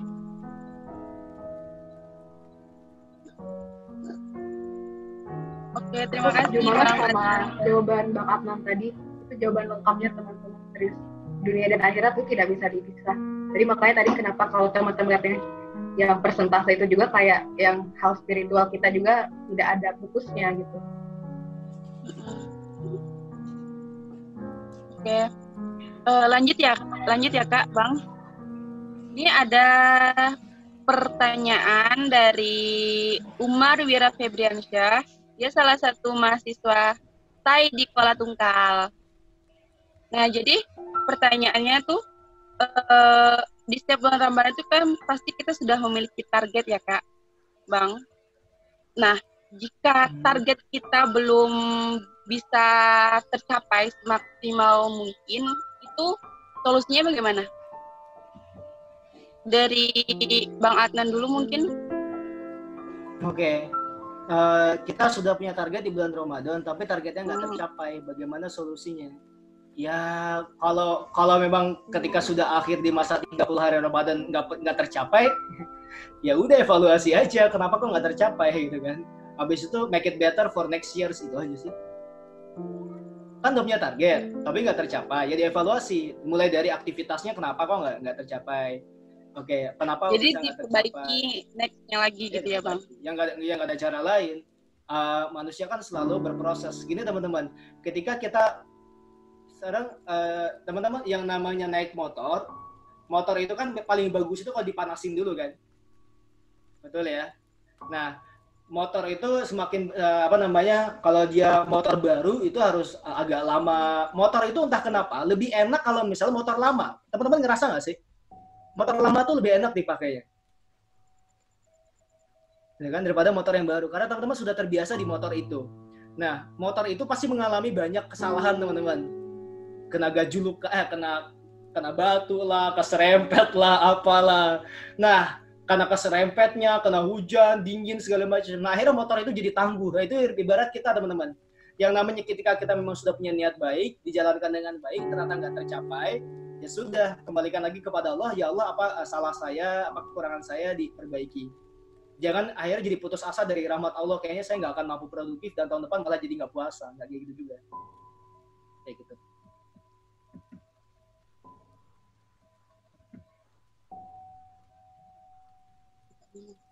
Oke, lagi Kak Dina. Boleh versi Kak Dina seperti apa ya? Kalau dari aku sih jawaban Bang Atta udah cukup sangat representatif sih. Ya, sama. Aku retweet aja ya.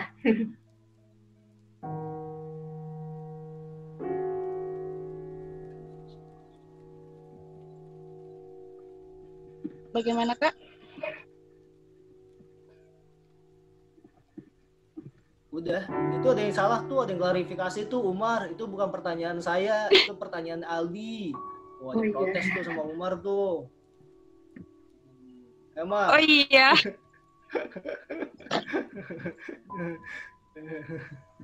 Hostnya udah ngantuk, udah malam, nggak tahu di Jambi jam berapa itu.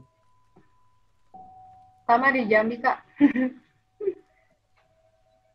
Kalau dari aku sih sebenarnya jawaban Bang Atan itu udah sangat-sangat representatif banget sih teman-teman tentang terkait planning dan terkait hal yang belum tercapai gitu. Nah, di sini juga tadi balik lagi ke poin yang Bang Atan juga sampaikan, kenapa tujuan itu penting gitu kan. Tujuan, terus perencanaan itu penting gitu, dan evaluasi. Jadi ada 3 hal, tujuan, perencanaan, sama evaluasi, agar untuk meminimalisir hal-hal yang tidak kita inginkan. Kan di sini case-nya target yang tidak tercapai itu kan hal yang inginnya kita hindari, inginnya yang kalau bisa sih semuanya tercapai gitu kan, pengennya manusia gitu. Cuman itu tadi kenapa sangat penting di awal, bahkan jauh-jauh sebelum Ramadan itu kita udah siap dengan segala perencanaan kita, goals-goals baru yang ingin kita capai di Ramadan ini gitu kan. Itu nggak bisa serta-merta langsung jadi brek gitu, semuanya butuh proses.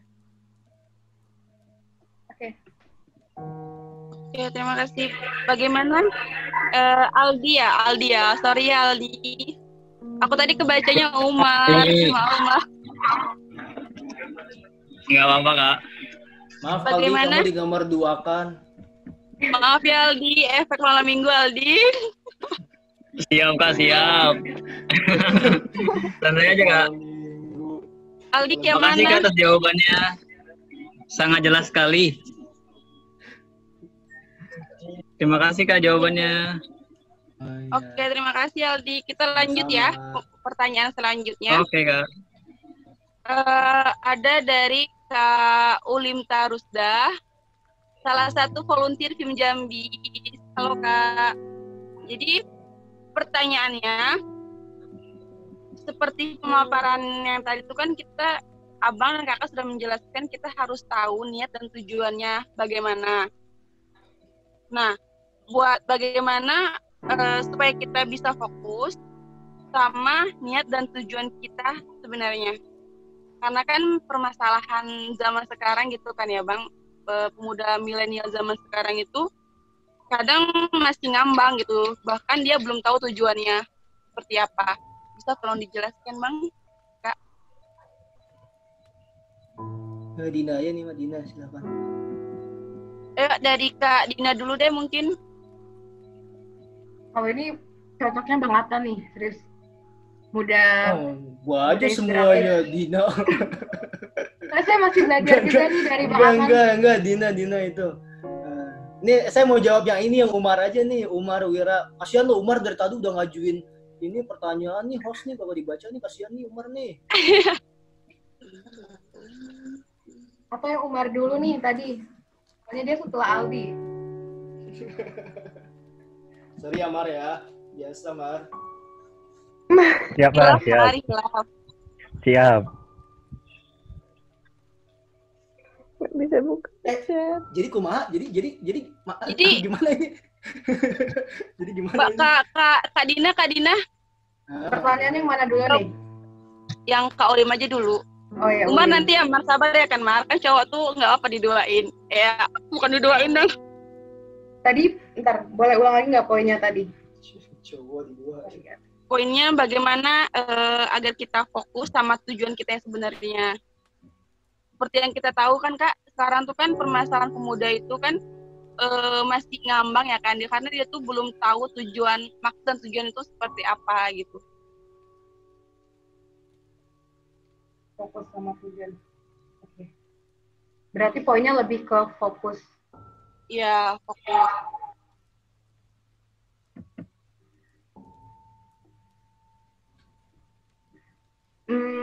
Kalau boleh tahu, di sini tujuannya itu tuh lebih ke arah apa? Maksudnya lebih spesifik lagi?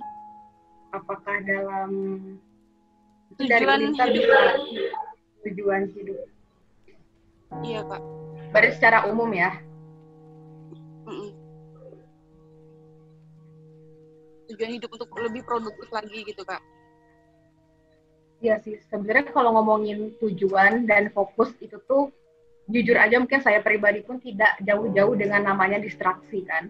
Nah, cuman kabar baiknya ya kita alhamdulillah tuh diberikan kemampuan untuk bisa mengatur diri kita sendiri. Meskipun dalam tanda kutip lagi banyak distraksinya itu kan. Ya tadi juga Bang Atta udah bilang distruksi informasi, terus juga mungkin distruksi aktivitas lainnya yang mengganggu-ganggu tujuan kita, sehingga ya mungkin arahnya kalau ibaratnya kapal gitu kan yang harusnya dia menuju ke situ sedikit oleng gitu karena adanya distraksi atau gangguan-gangguan itu tadi. Nah di sini kalau based on pengalaman saya tentang tujuan, tentu saya juga pernah mengalami terombang-ambing lah istilahnya, terombang-ambing sama tujuan. Nah terus apa sih hal-hal yang bisa membuat kita tuh kembali lagi, yaitu istilahnya apa namanya bounce back ya, jadi kayak kita kembali lagi, turning point kembali lagi sama tujuan yang sudah bisa dikatakan sudah kita tetapkan di awal gitu. Nah yang pertama itu ya balik lagi ke niat sih, ini memang gak jauh-jauh dari namanya niat, terus juga proses dan juga lingkungan sih teman-teman. Pertama niatnya kita ingetin lagi kenapa, jadi kayak question of why itu tuh benar-benar kita pribadi tuh harus bisa ngejawab dulu sih. Itu kalau teman-teman tarik dari semua pertanyaan pasti akan menuju ke suatu muara, apa itu why.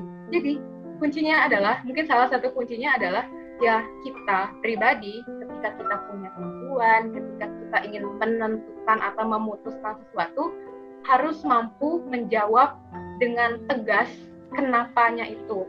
Nah, kalau kita sudah punya kenapa yang kuat, kalau menurut saya pribadi, insya Allah kapal yang terombang-ambing pun akan bisa melaju kembali gitu kan. Contohnya mungkin in case, saya coba kasih contoh personal, kayak misalnya studi. Jadi saya punya rencana untuk studi lanjut gitu kan. Cuman ternyata untuk mencapai studi lanjut itu tuh, Masya Allah banyak sekali distraksinya gitu kan, entah itu pekerjaan, entah itu ya hal-hal lainnya gitu kan. Nah tapi selama kita tahu dan kita punya jawaban yang kuat kenapa saya harus kuliah gitu kan, dengan alasan-alasan yang kita bisa menjawab itu sendiri, ya alhamdulillah kembali lagi ke jalur yang kayak stay on track gitu. Jadi kayak akan kembali lagi ke tujuannya. Dan kedua adalah ingatlah bahwa ada orang-orang yang harus kita bahagiakan. Gitu. Wah, siapa kak? Ya, ada orang tua kita, saudara-saudara sesama muslim kita. Intinya adalah apa yang kita lakukan tuh gak cuma untuk kita sih, tetap lah kita harus punya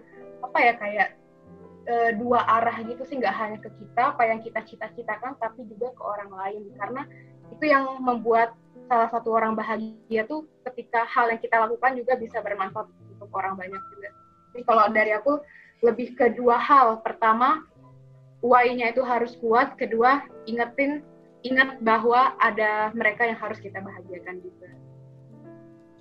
Masya Allah, terima kasih Kak. Lanjut Bang Adnan. Enough. Oh, good enough. Complete. Clear ya Bang? Clear udah. Ngasnya Bang? Harus disempurnakan dulu. Bang, kudu sempurna tuh Bang. Kudu disempurnakan dai. Ini orang Jambi ngomong Sunda, asli Sunda. Kan orang Sunda Abang nih. Karena ini orang Sunda. Iya Kak, nggak mirip ya Kak? Ya, Heran nih. cukup. Good. Oke, udah kita lanjut Yo, pertanyaan. ntar Oke kalau guys, bisa pertanyaan ini kita tutup ya. Satu lagi. Pertanyaan dari Umar Wira Febriansyah. Maaf kalau yang tadi tipu ya. Ada- sorry, Rani. Ini yang Ya, Bang.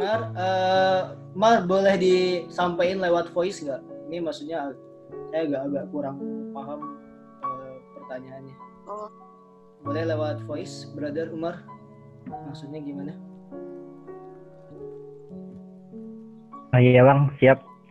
Nah, Assalamualaikum warahmatullahi wabarakatuh. Umar, mukanya tunjukin lah videonya. nggak usah Biar juga. tahu, biar tahu Lagi semua. Ada aja teknik modusnya.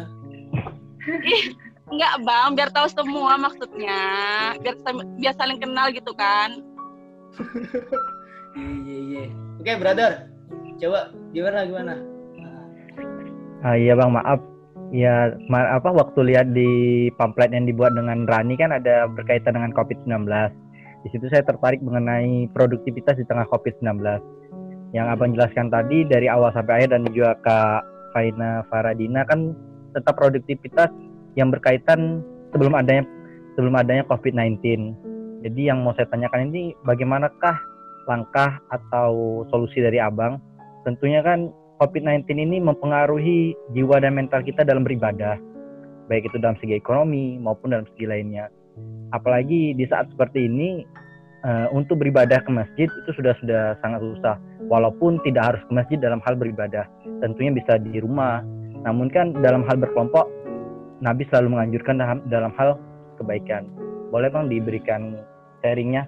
Tentunya saya minta dalam hal ekonomi dulu, karena dampak negatif daripada ini kan lebih besar kepada dampak ekonominya. Sama ini nih, ini apa? Tentunya Nabi pernah bersabda, kerjalah duniamu. Itu maksudnya gimana? Lalu Itu. produktivitas bisa kita lakukan apabila pikiran kita tidak fokus kepada hal itu. Ya gini, maksudnya kan kalau yang saya baca kan ada Nabi bersabda bahwa kejarlah duniamu seakan-akan kamu akan hidup selamanya. Tentunya kan dalam hal kita mengejar dunia, dalam hal produktivitas tadi, kita dengan bersungguh-sungguh, kita adanya etos kerja yang tinggi. Dan ketika kita kejar ke ibadah, tentunya kita juga memiliki kemampuan, keinginan yang kuat. Nah, bagaimana dua kolaborasi tadi bisa dijadikan satu jika pikiran kita tidak bisa terarah dengan baik dengan adanya masalah dari COVID-19 atau masalah-masalah lainnya. Tentunya kan dari abang yang sudah sangat berpengalaman, apalagi seorang trainer, pastinya sudah banyak memberikan motivasi kepada orang dalam hal menjalankan tentunya kehidupan yang masih remaja seperti kami ini. Cukup bang, ada lagi? Oke. Ini sharing dalam pandangan ekonomi. Iya Intinya bang, nih soalnya kayaknya Umar ini titik pembahasannya kira-kira gimana nih? Pengen still mungkin pengen produktif gitu kan, pengen beribadah juga bagus, tapi gimana ekonomi juga lancar karena lagi mungkin ya gitu ya. Ya siap. Oke. Saya jawab dulu, izin ya, Din ya. Oke. Lanjut bang.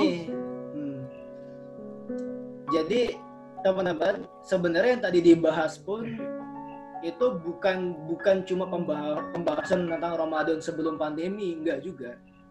Jadi baik pandemi atau enggak itu dasar. Kalau pandemi lebih spesifik lagi aktivitinya. Cuman kalau tadi kan tidak banyak aktiviti spesifik itu yang kita mau jelaskan, tapi lebih banyak ke mindset. Intinya mungkin Umar yang bilang kayak gini.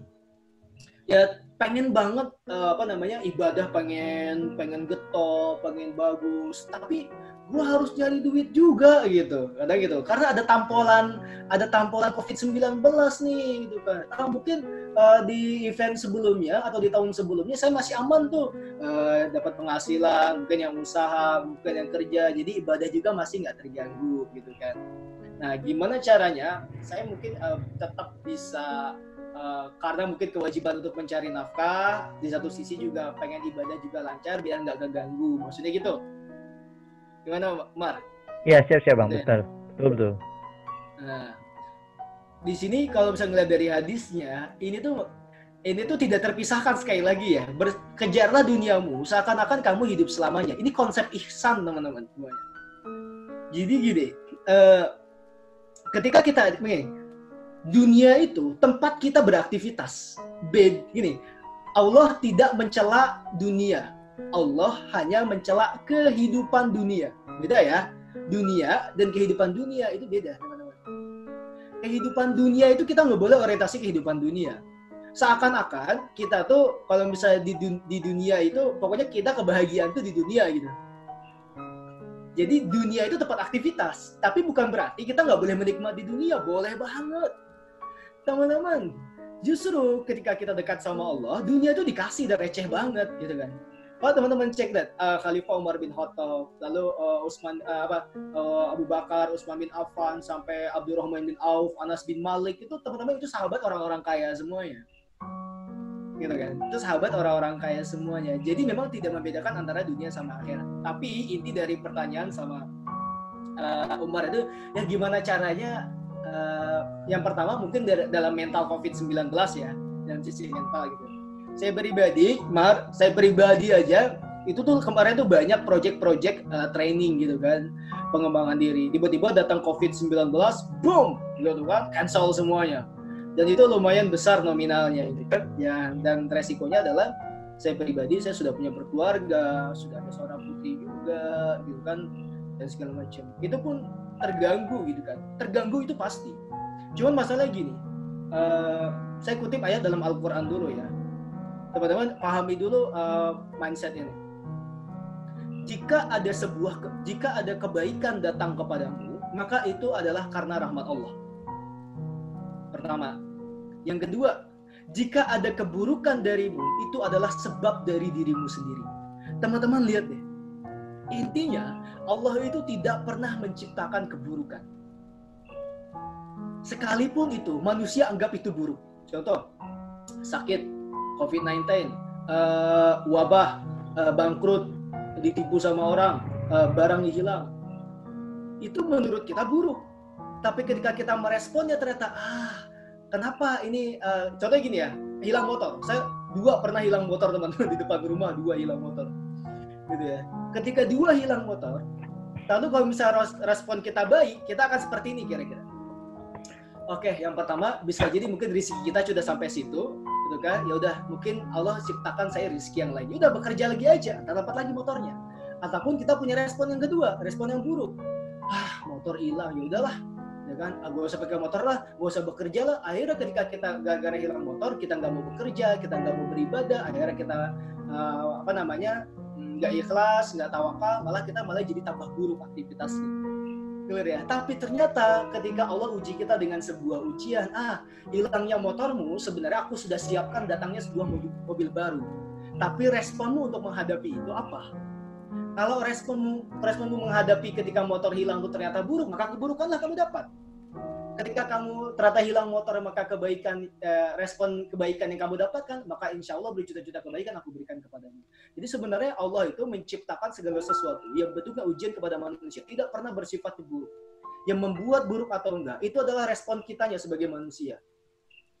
Kitanya yang membuat respon itu buruk kita. Nah, COVID-19 teman-teman, itu luar biasa banget tantangan dan ujian buat kita umat Islam. Gitu kan. Semakin parah lah pokoknya gitu ya.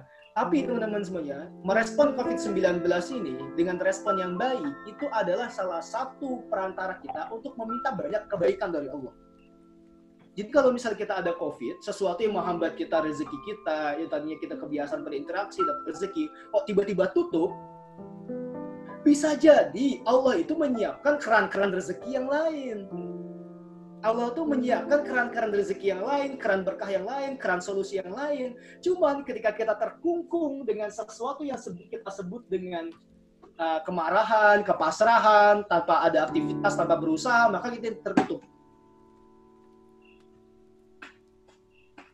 Clear ya? Ini masalah nih. Masalah COVID-19 nih. Tapi Allah pengen selesaikan masalahnya dengan ini. Dapat nih. Tapi tergantung apabila dia meresponnya dengan baik, maka solusi itu datang, bahkan menjadi sesuatu rezeki yang tidak diduga-duga. Tapi ternyata ketika ini diri kita, lalu ternyata respon kita buruk, maka keburukan itu kita sendiri yang nutupin. Ini gara-gara kita sendiri. Karena ini rezeki Allah. gitu. Itu untuk dari mentalnya gitu ya. Jadi kita pahami bahwasanya segala bentuk keburukan itu asal dari kita pribadi. Yakin dari kita semuanya keburukan. Allah tidak pernah menciptakan keburukan. Yang membuat manusia buruk itu adalah dirinya sendiri, responnya sendiri. Responnya sendiri. Gitu ya. Yang pertama. Nah, tapi tetap yang namanya ketika kita sudah berkeluarga ataupun lagi mencari lagi beraktivitas, cari rezeki itu bagian dari ibadah.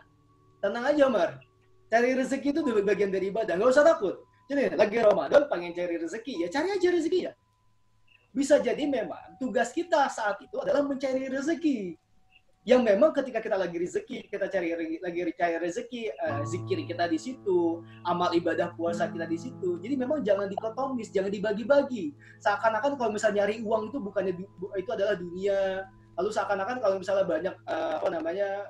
banyak puasa sunnah, habis itu banyak zikir, itu seakan-akan adalah akhirat. Enggak. Ketika kerja betul-betul kerja aja. Dan kerjanya karena Allah, itu ibadah. Dan itu dinilai pahala. Apalagi contohnya seorang suami, ataupun seorang penanggung jawab keluarga, seorang kakak membiayai adiknya, membiayai orang tuanya, itu adalah bagian ibadah. Apalagi dalam bulan puasa, walaupun kadang gini, saya kerja dari pagi sampai sore. Gitu kan. Kalau memang itu adalah ibadah karena Allah dan di sela-sela itu bisa baca Al-Quran dan segala macam sampai tetap bisa beribadah, kenapa enggak? Jadi nggak ada alasan sebenarnya kesulitan untuk beribadah karena ada keperluan dunia gitu kan, kata kutip ya, keperluan dunia harus selesaikan. Nggak ada, jalanin aja. Dan husnuzan aja sama Allah. Karena yang sering menghambat kita untuk mendapatkan sesuatu yang baik adalah kita tidak percaya sama Allah. Itu. Percaya nggak kalau misal Allah itu maha pemberi rezeki? Percaya nggak kalau Allah itu maha kaya? Percaya nggak kalau itu Allah itu maha pemberi solusi? Kalau misalnya kita percaya, malah kita ngerasa nggak ada masalah. Tapi bukan berarti ketika kita percaya, kita nggak melakukan apa-apa. Itu namanya mengkhianati konsep tawakal. Tawakal itu nggak pasrah. Tawakal tuh nggak gini ya, duduk ya Allah saya minta emas ya Allah untuk membiayai keluarga saya. Ya Allah saya begini, kagak kerja, kagak aktivitas, kagak berusaha, kagak jualan, kagak dagang, tiba-tiba seakan-akan emas datang dari langit, nggak bisa. Itu kalau sama Umar ditendang itu. Kalau sama Umar kamu pengen emas ya berdagang lah. Kamu ya berjualan lah. Dan lakukannya karena Allah, dapat emas karena Allah. Abdurrahman bin Auf itu Umar, kapaknya itu dari emas. Abdurrahman bin Auf itu mau miskin susah. Karena memang Allah takdirkan untuk terus kaya. Karena kenapa? Aktivitasnya memang aktivitas berdagang. Jadi memang kita nggak boleh dikotomis antara dunia sama akhirat. Ya udah, kalau lagi dunia ya kerjakan dunia. Maka ini kalau dicek ya, lihat ya. Kejarlah duniamu seakan-akan kamu hidup selamanya, dan kejarlah akhirat seakan-akan besok kamu akan mati. Lihat dunia akhirat. Maka ketika melakukan sebuah aktivitas, karena ini kayaknya hidupnya selamanya, lakukan yang terbaik. Karena seakan-akan besok mati selamanya, maka niatkan karena Allah. Perfect banget. Melakukan sesuatu yang baik karena seakan-akan hidup selamanya, dan melakukan sesuatu yang baik karena udah tahu besok mati dan Allah ngelihat dan besok akan dihisab. Itu konsepnya kayak gitu. Jadi memang nggak bisa udah kayak hening, kayak ada jangkrik. Gitu ya teman-teman ya, sorry ya. Gitu teman-teman. Jadi ini memang masalah kita semua, COVID-19. Saya pun luar biasa tantangan ekonominya, apalagi udah berkeluarga, luar biasa banget. Kalau saya mau curhat, mungkin teman-teman nggak mau dengar curhatan saya gitu kan. Tapi nggak kayak gitu juga. Tapi percaya aja sama Allah, teman-teman semuanya. Allah itu maha pemberi rezeki, Allah itu maha kaya. Apa sulitnya bagi Allah yang maha kaya, kita sebagai hambanya Allah, untuk Allah kasih sebagian dari rezekinya. Dunia itu bagi Allah nggak lebih berharga daripada sayap nyamuk gitu, daripada sayap lalat. Nggak mungkin Allah nggak ngasih kita dunia. Selama kita melakukan aktivitas betul-betul karena Allah, usaha betul-betul, bekerja betul-betul, berdagang betul-betul, yang jujur, yang usaha, belajar ilmunya, belajar tekniknya, tetap usaha. Nah, di saat itu juga kita berorientasi adalah akhirat. Ini untuk Allah, saya melakukan yang terbaik seakan-akan hidup saya selamanya. Saya melakukan ini untuk Allah karena saya yakin seakan-akan besok akan mati. Itu aja sih. Semoga bisa menjawab. Ya, terima kasih Bang Adnan. Kita langsung lanjut ke Kak Dina dulu ya. Wah, itu jawabannya Bang Adnan, Masya Allah udah lengkap banget sih teman-teman. Cuman saya nambahin dikit aja dari perspektif mungkin lebih ke ekonominya kali ya. Nah, kalau di sini coba deh kita sama-sama merenungkan lah gitu ya, sama-sama kita cari insight positif dari situasi pandemi saat ini gitu kan. Kalau ngelihat negatifnya pasti nggak habis-habisnya sih, pasti dicari celah sedikit tuh pasti ada aja gitu. Cuman coba kita beralih ke hal yang positif. Nah di sini coba ya, kalau teman-teman mengobservasi juga dari situasi yang saat ini sedang seluruh masyarakat dunia itu hadapi, di sini bisa kita cari benang merahnya. Ada, ini tuh kayak apa ya, analoginya kayak gerbang. Kita tuh lagi dihadapin di sebuah gerbang, di mana ketika kita masuk atau lewat dari gerbang itu tuh kita tuh kayak, ini imajinatif banget sih, cuman kayak setelah kita melewati gerbang itu tuh kita akan masuk ke dunia baru gitu. Dunia baru kayak mana sih gitu kan. Nah jadi pandemi itu kalau dilihat dari perspektif lain, ini tuh adalah masa di mana kita semua tuh diuji kreativitasnya sih teman-teman. Kenapa kita diuji kreativitasnya? Nah hal ini berkaitan juga sama hal ekonomi. Coba deh teman-teman lihat dari sisi ekonomi juga tidak memungkinkan, cukup bisa dikatakan cukup banyak juga yang memiliki kendala di hal ekonomi, resisi ekonomi. Termasuk saya juga gitu kan, karena pekerjaan saya itu sangat berkaitan dengan hal-hal aktivitas yang offline gitu kan, bukan yang online gitu. Nah, di sini kita tuh di-challenge, apa ya, anggapannya kayak Allah tuh sedang nge-challenge kita loh untuk berpikir lebih kreatif gitu. Nah, jadi kalau teman-teman lihat sekarang itu, bisa dikatakan orang-orang yang bertahan di masa ini adalah mereka yang mampu beradaptasi menggunakan kreativitas yang sudah Allah beri itu. Contohnya in case platform online kan udah banyak banget kan. Nah, sekarang tuh banyak banget nggak sih kayak mungkin teman-teman kita, saudara-saudara kita tuh yang bukan beralih sih, lebih tepatnya memiliki sisi pencaharian lain, misalnya jualan online. Teman saya itu ada yang jual bandeng, jual misalnya frozen food dan lain-lain. Nah itu tuh sisi kreativitas kita tuh lagi di-challenge juga. Dan juga poin kedua adalah masa pandemi itu tuh menyadarkan kita kembali sih. Kenapa? Apa sih Kak yang disadarkan? Menyadarkan kita bahwa ternyata skill atau kemampuan yang kita punya itu tuh belum ada apa-apanya. Kenapa? Nah, karena ini kan konteksnya masuk juga ke era digitalisasi. Mungkin sebelum pandemi ini, sebelum kita masuk ke masa pandemi ini tuh kayak dikatakan dunia digital atau kayak hal-hal yang berbau online itu tuh masih bisa dikatakan digunakan cuman belum maksimal gitu kan. Nah dengan adanya masa ini, alhamdulillahnya, syukur-syukurnya gitu kan, kita tuh bukan cuma orang Indonesia ya, tapi seluruh dunia tuh dibiasakan untuk memiliki pengetahuan baru dalam hal ini tuh sisi digitalisasi gitu, yang dimana dalam situasi ini tuh kita dibiasakan untuk beradaptasi dengan era digitalisasi ini. Makanya tadi kenapa di awal saya bilang bayangin aja kita tuh lagi ada di depan sebuah gerbang, dimana ketika masuk gerbang itu tuh kita akan masuk ke dunia baru. Nah jadi kayak di sini tuh kita terus hubungannya sama ekonomi apa ya? Itu tadi poin kreativitas sama poin kesadaran. Pertama,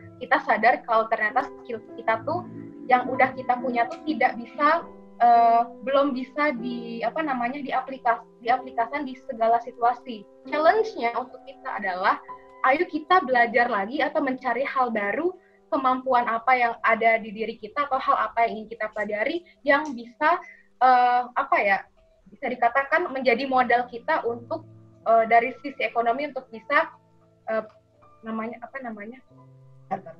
kata-katanya agak ini nih. Jadi misalnya kita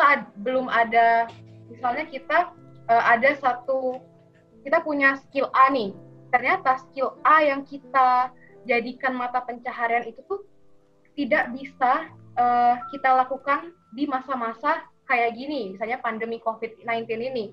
Oh, ternyata kita sadar nih, oh ya Allah, ternyata skill aku tuh belum ada apa-apanya. Oke, challenge kamu adalah kamu harus belajar skill baru di mana skill yang kamu pelajari ini tuh bisa kamu pakai di segala situasi. Nah, jadi kalau dari saya ngelihatnya dari dua sisi itu sih. pertama, wah kita tuh syukurnya sangat di-challenge kreativitasnya. Kedua, kesadaran untuk menggali ilmu lebih dalam lagi. Dan dari ekonomi tadi relate sama kreativitas itu ya. Jadi untuk Umar, saya sih yakin Umar dan teman-teman semua tuh pasti punya modal kemampuan yang mungkin belum terasah, dan disinilah kayak wah alhamdulillah banget waktu yang terbaik untuk oke, kita cari lagi kemampuan kita apa yang bisa kita lakuin untuk bisa meningkatkan lebih mempertahankan sisi ekonomi kita gitu. Itu aja. Mohon maaf kalau banyak kurang. Terima kasih Kak Dina, terima kasih Bang Adnan. Gimana Umar? Udah cukup dengan jawabannya? Cukup. Terima kasih Mbak Adnan. Terima kasih Pak. Sama-sama. Nggak terasa Terima sih kasih. udah mau jam 10.00. Kita langsung aja closing statement dari Bang Adnan. Silakan Bang. Siap. Teman-teman kayak gini. Kita yakin kita ini lagi banyak masalah apapun itu, kesulitan apapun itu. Teman-teman gini deh. Kita itu jangan sampai ngerasa sombong karena ngerasa kita mampu. Hindari rasa sombong karena kita mampu produktif, kita mampu mencari uang, kita mampu bertahan. Hindari sombong-sombong. Teman-teman gelandotan aja sama Allah. Apa artinya gelandotan? Pegangan aja, ya Allah. Ini ada masalah, ya Allah, mudahkanlah ya Allah. Ini adalah masalah, mudahkanlah ya Allah. Teman-teman serius, kalau udah dekat sama Allah itu janji Allah ya. Yang namanya Allah ketika hambanya sudah dekat sama Allah, masalah apapun tuh beres. Yang sering kita lakukan adalah kita itu sering melakukan aktivitas yang aktivitas itu tidak mendekatkan diri sama Allah. Nah sekarang boleh kita coba nih, kita lagi COVID-19 itu betul banget loh. Saya itu setuju banget sama Dina itu. Ini memang waktunya untuk kreativitas. Teman-teman Muda Inspirator itu dulu banyak training offline. Sekarang trainingnya semuanya online. Padahal dulu waktu trainingnya offline, online cuma 1-2, sekarang semuanya online. Dan tiba-tiba entah kenapa kepala ini selalu berpikir hal yang baru. Kerja sama orang ini, kerja sama orang, setiap hari berpikir teman-teman semuanya. Dan alhamdulillah dapat juga jalannya. Tapi jangan sampai bilang kayak gini, kan lo makan enak bang, punya modal, potongannya, punya ini, udah punya pengetahuannya, udah punya ini, tinggal jalanin. Demi Allah teman-teman semuanya, Allah tidak pernah tidak berlaku adil kepada hambanya. Allah itu selalu berlaku adil kepada hambanya. Mau kita ngerasa pintar, mau kita ngerasa miskin, mau kita ngerasa kaya, mau kita ngerasa seperti apapun itu, Allah sudah memberikan porsi kita masing-masing. Bisa jadi kita menganggap kaya itu yang terbaik, ternyata tidak bagi Allah.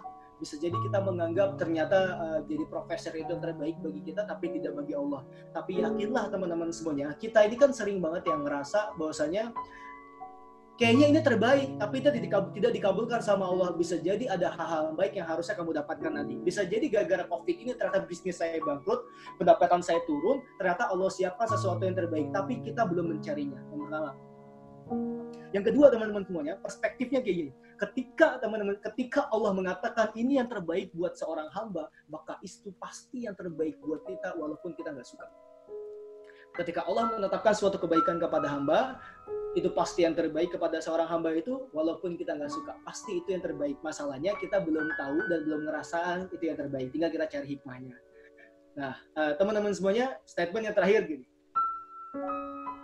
Ini saya pengalaman waktu, saya masih ingat waktu itu pertama kali saya ikut conference ke luar negeri, lulus dari perwakilan dari Jawa Barat. Waktu itu saya lulusnya ke Kanada, tapi akhirnya berangkatnya ke China. Waktu itu PPAN, program pertukaran pemuda antar negara. Saya sama sekali tidak punya kelebihan apa-apa, nggak pernah juga keluar negeri apa dan segala macam, nggak ada pengalaman apa-apa. Dan saingan saya adalah anak-anak ITB, UI, Unpad. Wah, pokoknya orang-orang keren dah se-Jawa Barat itu. Tapi dengan izin Allah, saya lulus panggilan pertama berangkat ke Kanada. Saya yakin di situ apa? Ketika Allah sudah menetapkan sesuatu kepada seorang hamba, maka satu dunia pun ketika ingin mencelakainya tidak akan mampu. Sekali lagi ya teman-teman ya, ketika Allah sudah menetapkan sesuatu kepada seorang hamba, dunia ini mau mencelakai kita tidak akan pernah mampu. Itulah kepercayaan kita sama Allah teman-teman. Ketika Allah katakan kamu pasti bisa, maka kita yakin aja sama Allah, kita husnuzon sama Allah. Gitu aja teman-teman semuanya. Assalamualaikum warahmatullahi wabarakatuh. Waalaikumsalam warahmatullahi wabarakatuh. Oke, next Kak Dina. Ya.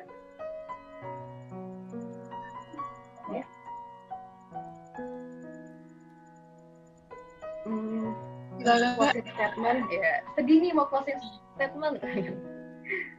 Ya,